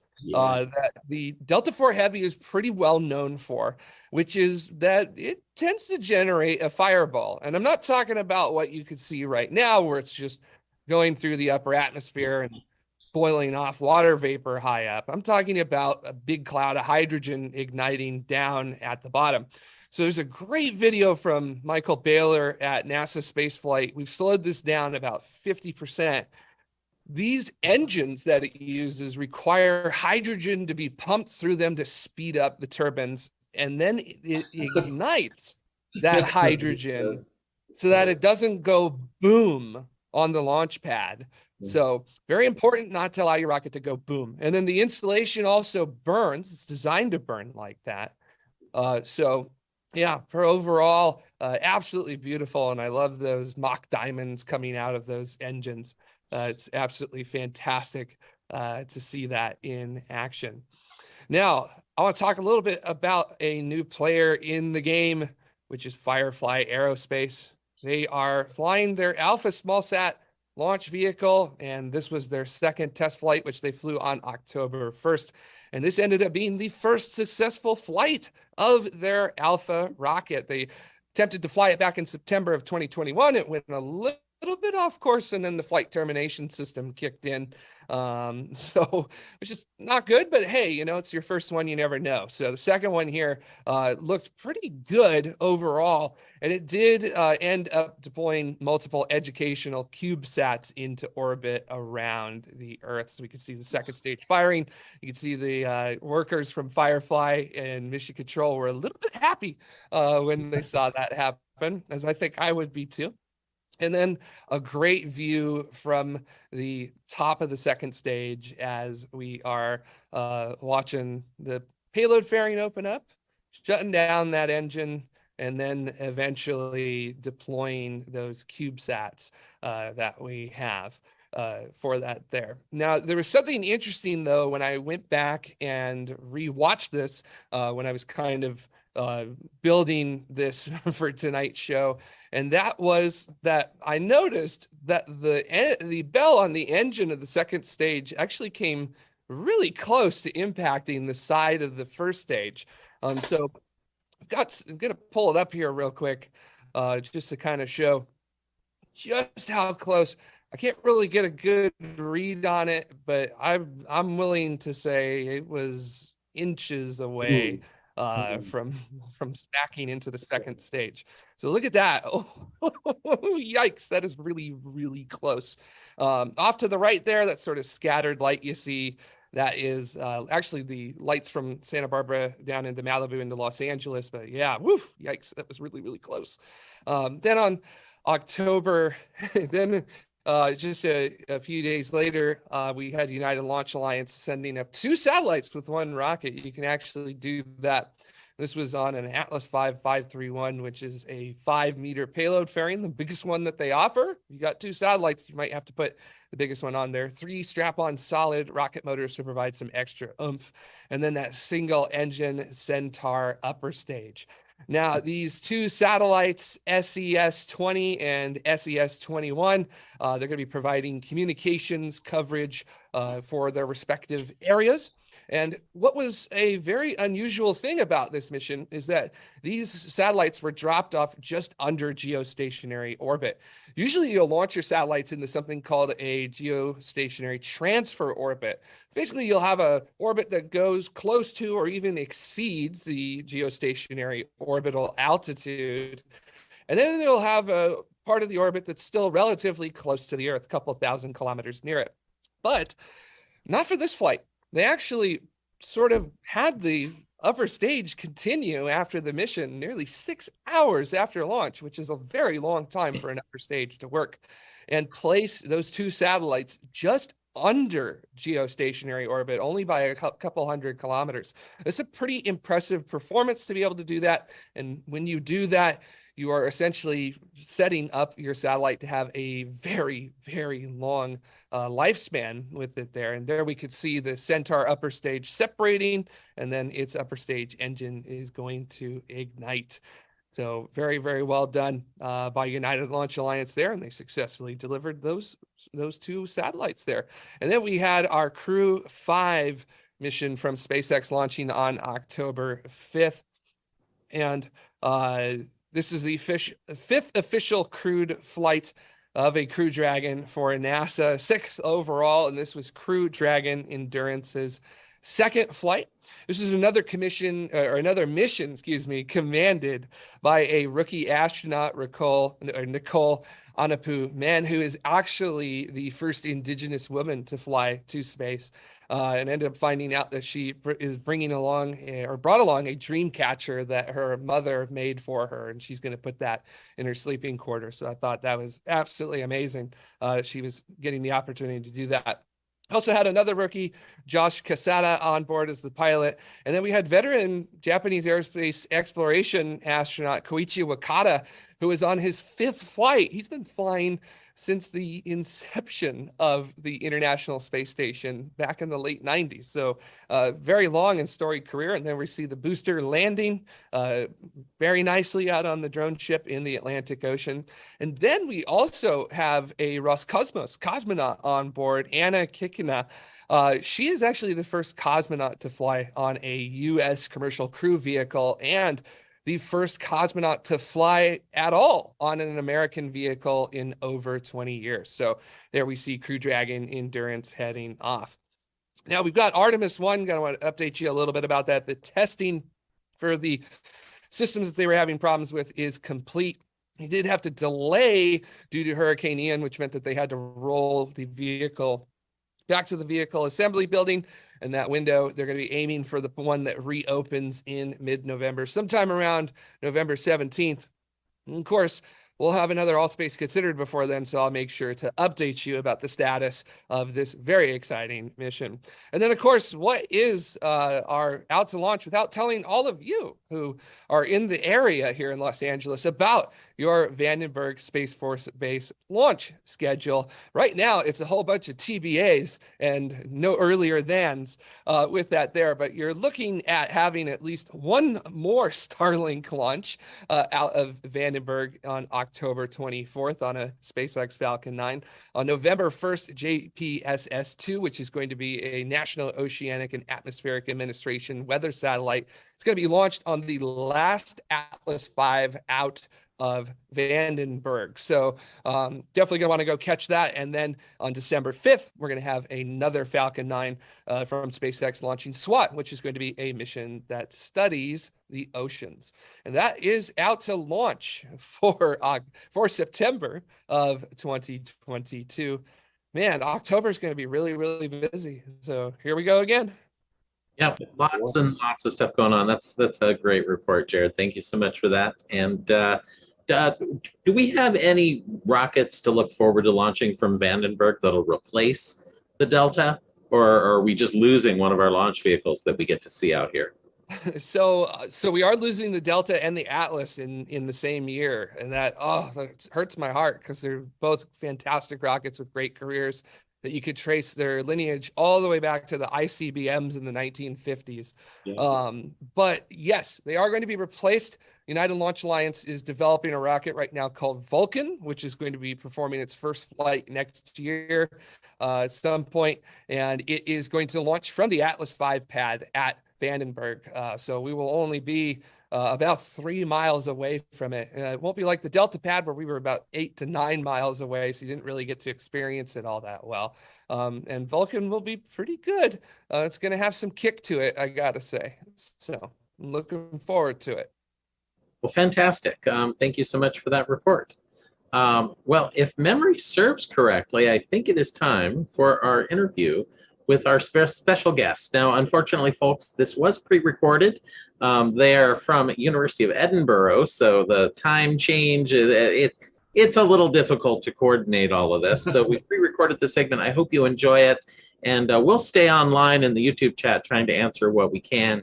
And again, enjoy. They're a friend of mine from graduate school that does cultural astronomy.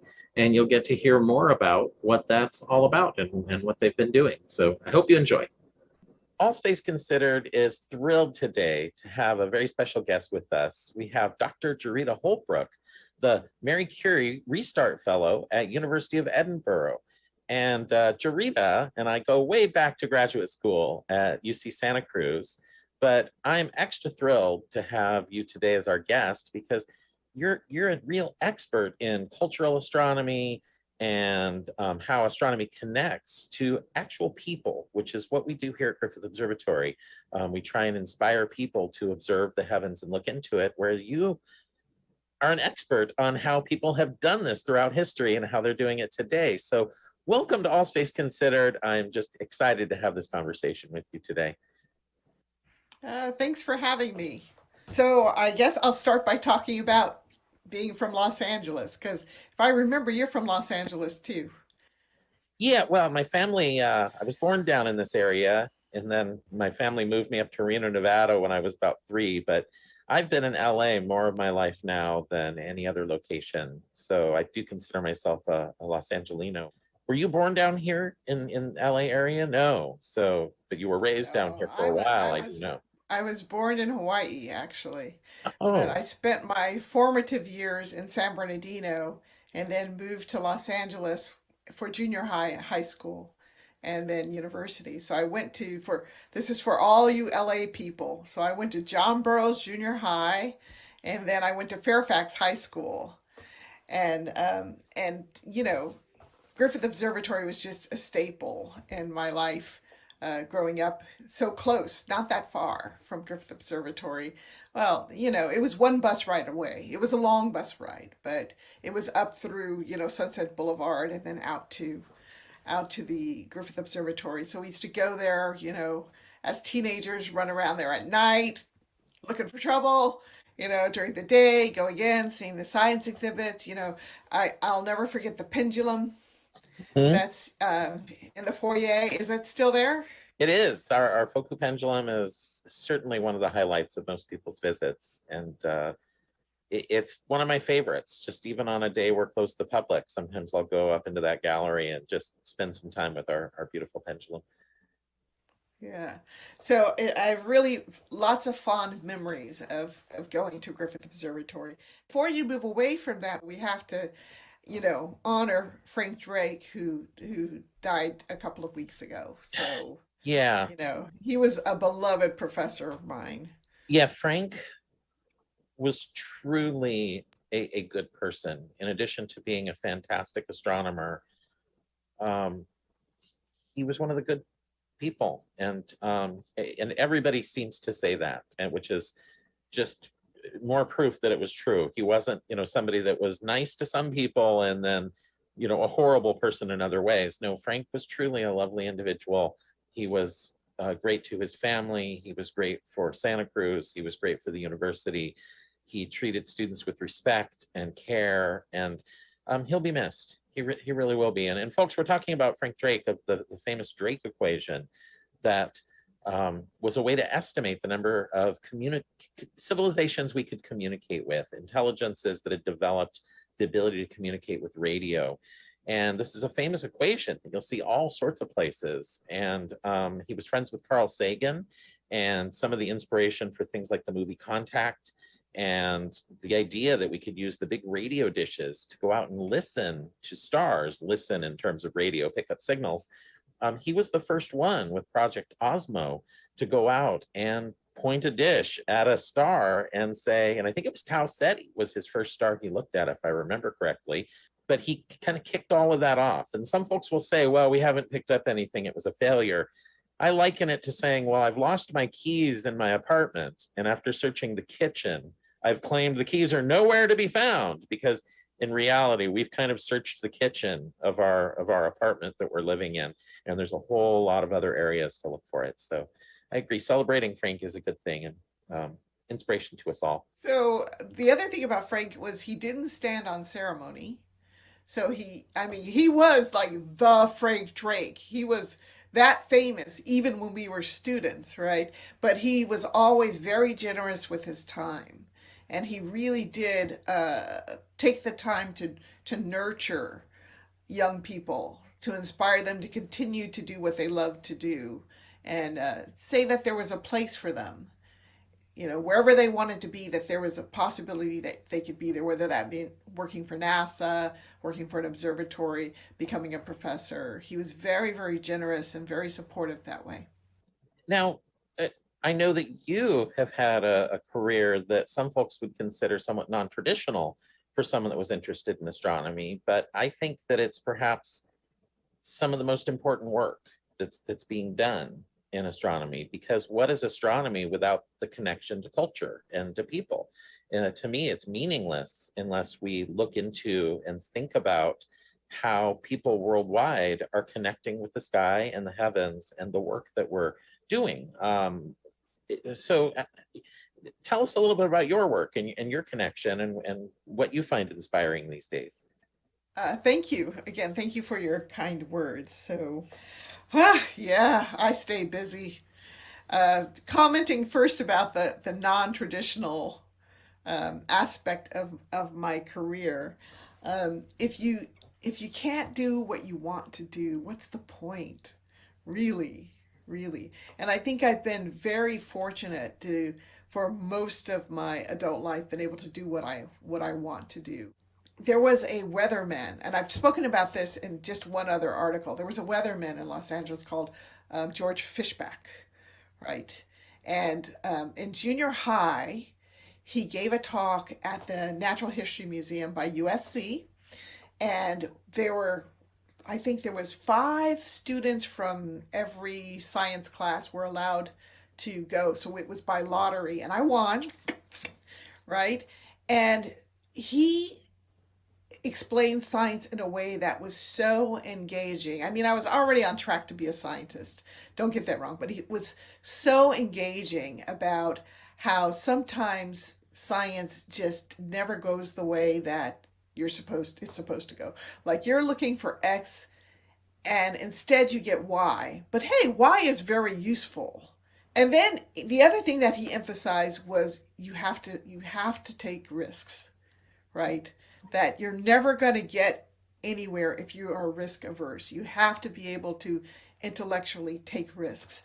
And so I was like sold. From that lecture, and I'm like, okay, I'm gonna take risks, and science is gonna be fun and fine because even if I'm looking for A, I may get B, and B might be still really important, right? So I never thought of this. You're on this track and you're attached to this one hypothesis, and that's it. That hypothesis, if you don't get that hypothesis correct, if you don't prove it, your life is a failure, right? I never subscribed to that, right? From junior high forward. So I'm not averse to taking risks, and I know that science itself can be rewarding even if it isn't in the direction you thought it was going to be. So how have you applied the notion of taking risks into your own research? What have you been up to, and what can you tell us about it? Yeah, I think that like every step of the way, like as soon as I said, I'm going to go over here, like here I am an astrophysicist, I'm going to start studying cultural astronomy, right? I think that was the first big risk, right? And I think that what horrified most people is that I had in my hand what every academic desires. I had a tenure track faculty position in my hand, and I let it go, right? And I said, no, I want to do something different, because I knew that in order to make that transition into this different field, it needed all my brain cells. And if I had joined the faculty at that time, I would have been teaching and, writing grants, and it would have been much harder for me to transition into cultural astronomy. It would have been easier for me to stay as an astrophysicist because, writing grants, you have to write about what you know and the data that's in your hand.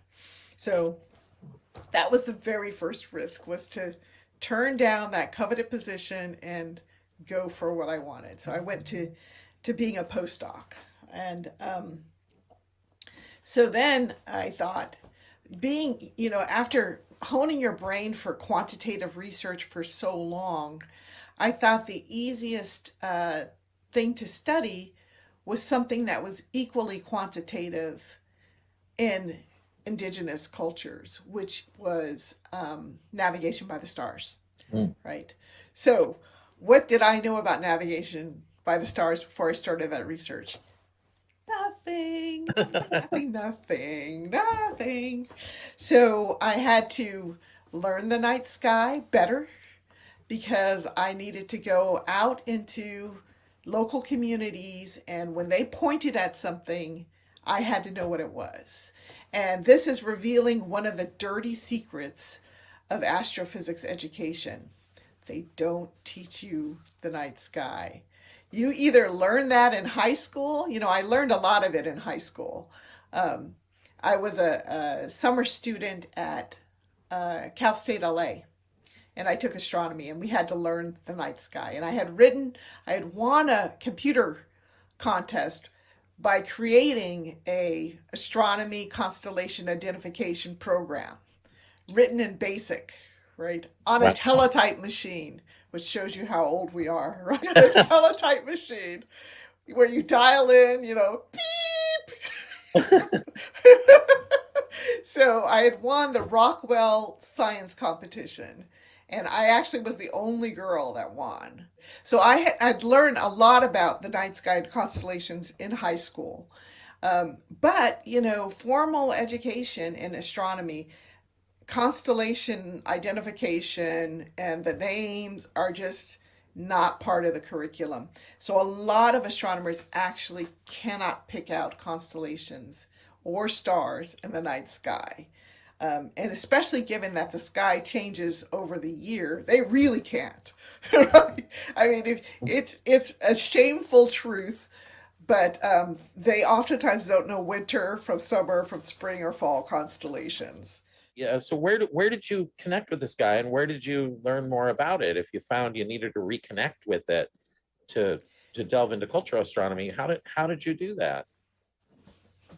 So there are various night sky programs. There's books, there's like reproductions of Bayer's beautiful constellations. So I just spent a lot of time outside at night. During the day, looking at star charts, and I had planispheres, and I had planispheres for different latitudes, and dialing it, figuring out what's up in the night sky, and then just looking at the night sky and just trying to correlate what I could see. So being from Los Angeles, the night sky was always polluted, but you could always see the brightest stars, which made stargazing really easy. Like I could always see, Ursa Major and Orion, sometimes Scorpio, but that's only because it's south, right? So it's easier to stargaze in light polluted situations because only the brightest stars are visible. So even in Los Angeles, you can learn the constellations because the constellations are based around the brightest stars. So that's how I learned it. Going back over Sky and Telescope magazines, another way of doing it. Strangely, maybe not so strange, when I was a master's student, I was a master's student at San Diego State University in San Diego, and we had a planetarium, and we had to do shows. We had to we had slides of images, and then we'd have to show them where it was in the sky. So this is the Horsehead Nebula. Here it is. You can't see it because, it's not visible in a planetarium, but that's where it would be. And here's Alberio, and here's, Vega, and, so I could point out, certain things in the sky. So I wasn't completely ignorant. And that was in a planetarium. We had a planetarium in our department, which, at Santa Cruz, we didn't, as far as I know. I don't think we had a planetarium. No, yeah. But this and that was for public. That was for engaging with the public. Yeah, well, this somewhat explains your interest in cultural astronomy, but to folks out there, a lot of people don't understand what that is, and they'll think there's just this idea of astronomy. So how would you tell somebody what cultural astronomy is, assuming they know nothing about it? Cultural astronomy, you need two things. Okay, you need the people and you need the sky, right? So it's a study of people and the sky. If you have just the sky, that's astronomy, astrophysics, right? If you have just people, that's anthropology, sociology. But people in the sky makes it cultural astronomy is the term that we use now, which is about from the late 80s. It used to be called archaeoastronomy. Also in anthropology, it's called ethnoastronomy. history of astronomy, right?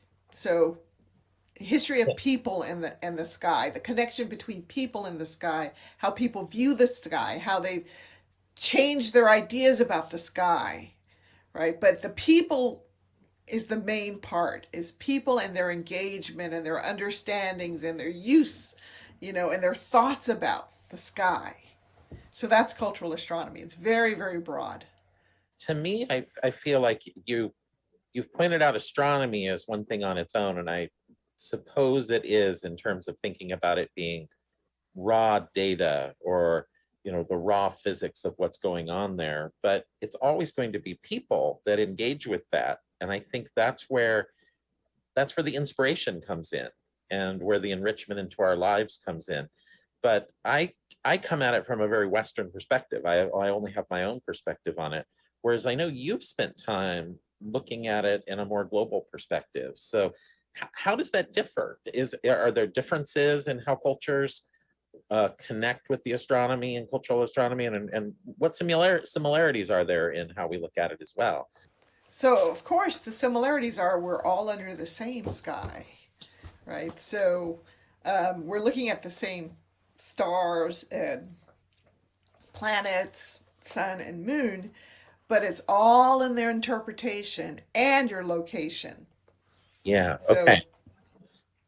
as you move further north, you have stars that don't set. You have the circumpolar stars. So their astronomy, cosmology is going to be different from someone who lives in the tropic, where everything moves. Everything goes up and down, east to west, east to west, east to west. And so they don't have this idea of a fixed star, because those fixed stars are too low on the horizon. So the way they think about the sky and engage with the sky is different.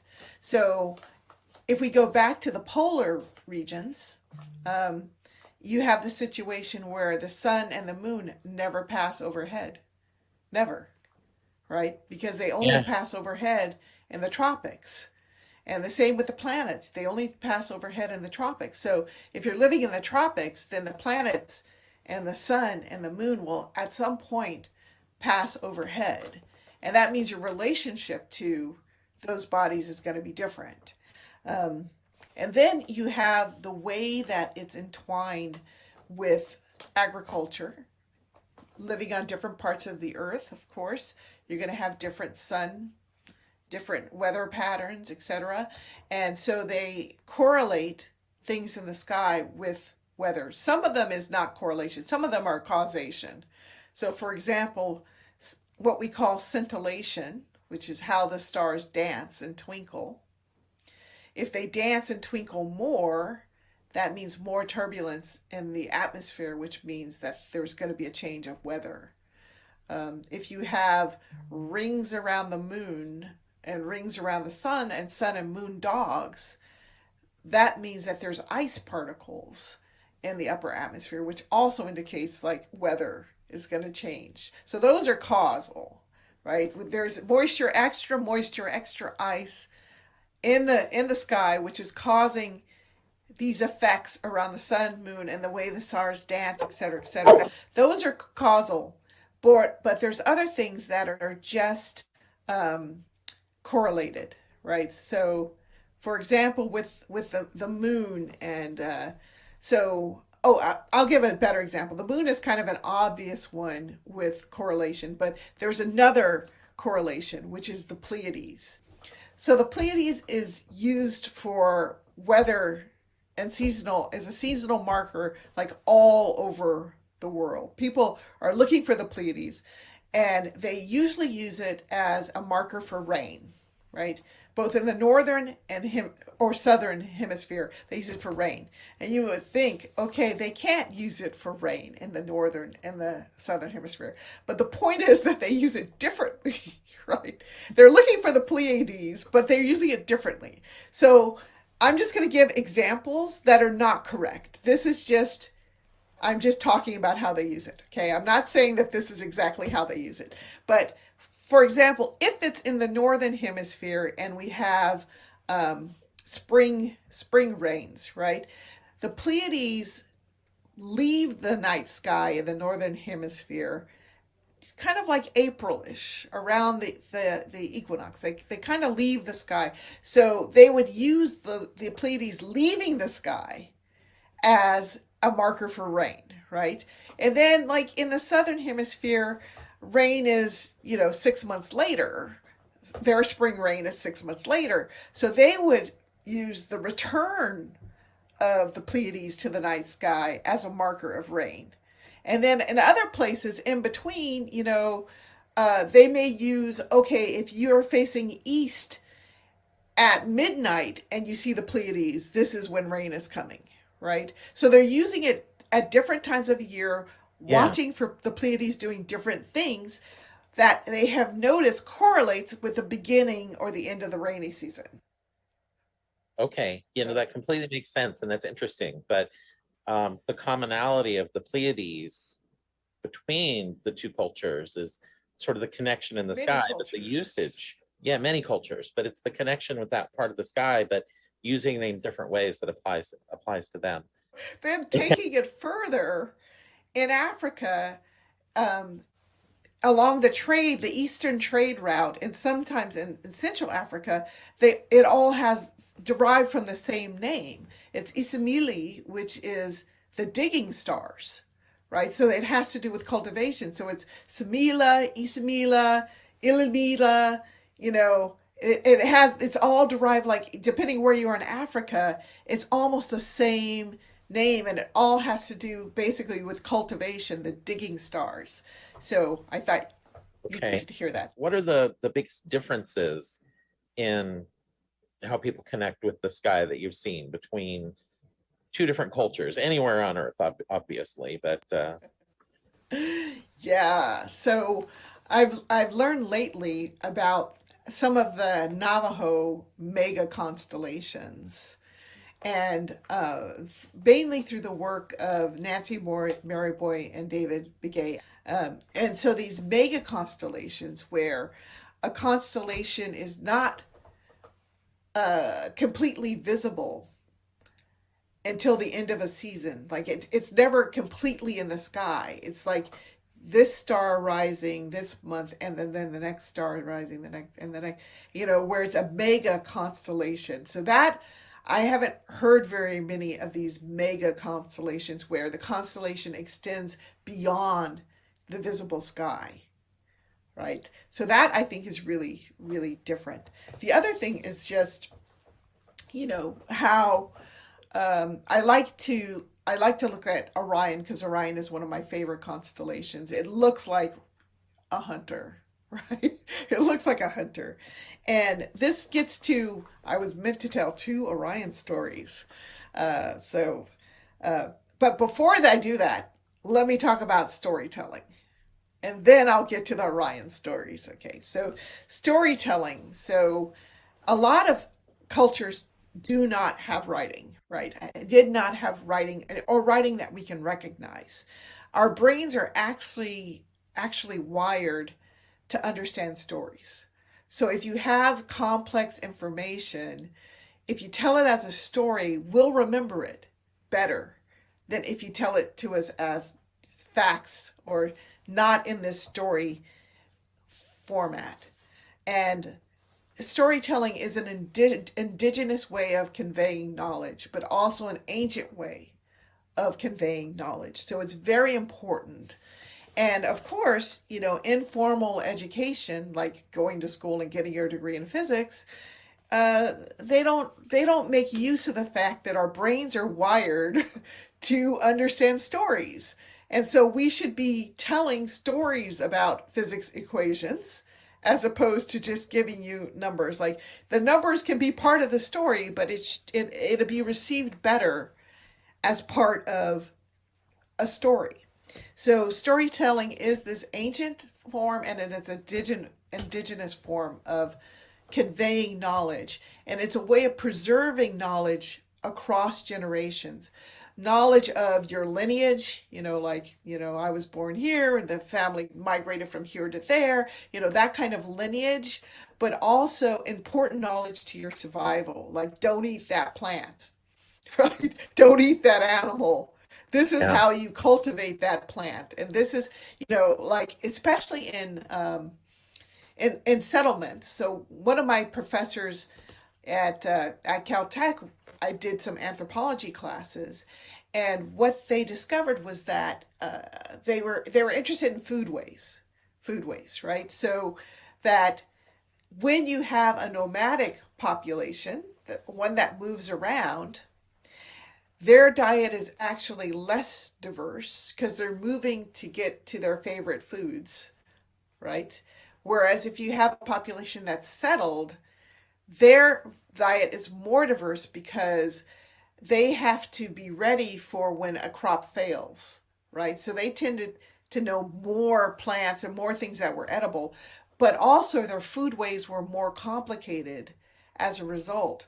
So they learned things like these beans grow here, but we only are going to eat them during a drought because you have to pick them and then you have to like boil them, then you have to like soak them in urine, and then you have to like, sit them under the moon, and then they're edible, right? So it's just harder to eat certain things.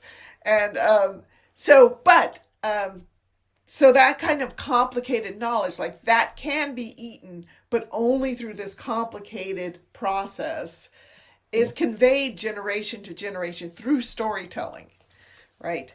Okay, so that is prefacing the two stories that I'm going to tell. All right, both of them are about Orion, and one is from the northern hemisphere and one is from the southern hemisphere. Okay, so Orion, the Greek story of Orion and the Pleiades is that, Orion's this, he's this dude. So he sees the Pleiades, who are Atlas's daughters, right? I think they're Atlas's daughters. The Pleiades, who are beautiful and accomplished, and and they're like, Orion is a rube. We want nothing to do with Orion. So they're like running, and Orion is like chasing the Pleiades, and he gets one Pleiad. It's I think it's Pleione is the one. All the Pleiades have names. Each one of Atlas's daughter has a name, and so he captures one of them. And the heavens go crazy, everything, it's all bad, and Orion gets killed. It's all drama. But the point is that when the Pleiades are about to set, like every couple of years, the planet Venus is over there with them, right? When they're setting. This is in like April. And then as time goes on, like as the days go on, the Pleiades go and Venus approaches Orion, right? So it's kind of like the sky is enacting this story about how Orion captures one of the Pleiades, right? But the Pleiades is not a Pleiade, it's actually Venus. Now, I found out, because I had a visitor last week, Dwayne Hamaker, who's an expert on Australian Aboriginal sky knowledge, that they say that the missing Pleiad is actually Jupiter. And so I need to go to Stellarium to see if it also happens with Jupiter. When is Jupiter near the Pleiades? And night after night, when does it make that dance towards Orion? Okay, so that's the Greek. Now, let's go to the hopeless hunter in the southern hemisphere. So the hopeless hunter is the story of the Pleiades are like all the wives of this hunter. It's polygamous. So the hunter is actually Aldebaran, right? So the red star in the face of the bull. And he is sent out, and his wives are all like, now, don't come back here if you don't bring some meat, right? We don't want to hear it. You're a hunter. You need to go out and get some meat. But we don't want to see you unless you can bring us back some meat. So he goes out, and he sees a herd of, since I lived in South Africa, they say zebra, right? Not zebra, that's the American zebra. So, and what are the zebra? They are the belt of Orion. Like that's the herd of zebra. So the hopeless hunter, right? He goes on over to the zebra and he pulls back his one arrow and he shoots it and he misses. And so that arrow is the sword of Orion, right? So he has missed. And then he wants to go get his arrow because we know he's a hopeless hunter because he has one arrow, right? This was doomed from the start. Doomed from the start. And, but lo and behold, he sees, I think it's Bellatrix. So, and that's a lion. So he cannot go and get his arrow until the lion disappears. So you have, there's two reddish stars in Orion. One is Bellatrix and the other is Betelgeuse. Betelgeuse, yeah. So they're connecting these red stars. So Aldebaran gets transferred to Betelgeuse, which is the armpit of Orion in Greek, but is now, like the foot, because now Orion is upside down. And then the other red star, Bellatrix, becomes the lion. So he's stuck. He can't go home because his wives are like, don't come home. Don't come without any meat. So this is the two stories of Orion. The thing that they have in common is that their association with hunting, right? Because Orion is hunting women and the hopeless hunter is hunting zebra. The fact that the Pleiades are women, right? Those are the things that they have in common. But you see, the whole complex is really different. Hunting is a different way. Like you have in the Greek myth, the entire constellation is the hunter. Whereas in the South African myth, this is South African, it's like a Khoisan San myth. So a lot of the people who have the click languages, this is one of their stories. Yeah. Yeah, so is that fun? Yeah, that's super fun. I greatly appreciate thinking of the individual stars as the characters. Somehow I find that to be a romantic idea, to look up in the sky and be able to tell stories of, this star over here is off doing this, and meanwhile here are the wives. That's a different way to look at things, and I find it really neat, really interesting and special. Well, to wrap up here on just a couple of things, because you have so many different skills. You're also a filmmaker, and in fact, you're a trained filmmaker in this. I've heard that you actually have taken a year of studies to do this, and you have your own YouTube channel, and you've been doing two YouTube channels, your cultural astronomy one, and you're also your travel based science tourist, science tourist channel, which maybe we'll have you back just to talk about your science tourism sometime and focus in on that. But I just want to let folks know that they can connect with our wonderful guest through the media you've created. You even have an award-winning film, and you're the writer and star of Black Suns. And I can't seem to find a place where I can go see that. Do we need to invite you and pay you to show the film at Griffith Observatory if I can arrange that for our foundation somehow? How can folks? Yeah. Okay, so here's the story of Black Suns. First of all, I have 2 award-winning films, and one episode of the Science Tourist is award-winning, right? So okay, well, you're award-winning projects, right? Yeah. So the first one was Hubble's Diverse Universe, which was available for a long time on Amazon. You could just buy the DVD on Amazon, but they recently stopped doing their video on demand, printing of CDs. So I've been basically, if somebody wants to purchase it, then I send them, they purchase it from me, and then I give them the file. And that one we were only charging like $10 for that, right? Because at this point it's kind of an old film, but it's dedicated to the Hubble Space Telescope, which at the time in 2009 I think was like 20 years old. Now, Hubble's so old now. It's still beautiful. It still does great work, but it's quite old now. And then so Black Suns, you can actually see it on Vimeo for less than $1. You can just watch it on Vimeo. It's, Vimeo/Black Suns documentary, something like that. We do have an IMAX version of it. We showed the IMAX version in the planetarium at the Air and Space Museum. Again, I just want to thank you so much for joining us for this conversation, to hear about what you're up to. And I feel like we've barely scratched the surface. So we're going to have to find a way to connect with you again. But thank you so much for joining us today, everybody. We're just trying to inspire people to connect with astronomy, and your story is an interesting one. And thank you for sharing it. It's amazing, and I feel privileged to know you. I really do. Seeing you doing what you want to be doing and doing it in a manner that is meaningful and important to the world, frankly, I just think is awesome. I really do.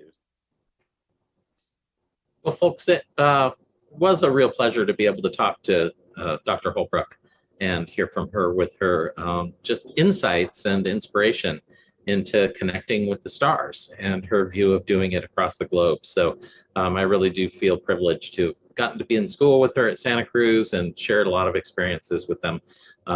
And I hope you enjoyed that little chat tonight. I also hope you enjoyed tonight's rather long. We once again have gone a very long show tonight, but that's fine. We had a good time with it and a lot of great information. And we were not around last month, so we kind of had to put 2 shows worth of information in here in a way, into one show. But we do have one thing we want to do tonight, which is to wish a very happy birthday to Jared Head. Jared, are you still there, or have you bailed on us? There you are. Oh, I'm still here. Happy birthday, Jared. Thank you, everybody. I just had Disneyland fire off its fireworks, so that was a nice little candle to finish the night with. So awesome, that's excellent, and I hope you had a very good birthday presenting with us tonight at All Space Considered, and real pleasure. And thank you, Matthew, for joining us here, and thank you to Brendan up in the booth and our entire team, all our moderators on YouTube. Shout out to you for winning the band prize on the first band person of the night. So I thank all of our moderators and all our producers that make the stuff. And Sarah, great segment tonight on JWST. And Chris, thank you for all the work on the school program. And Ella, you too, if you're there, you are.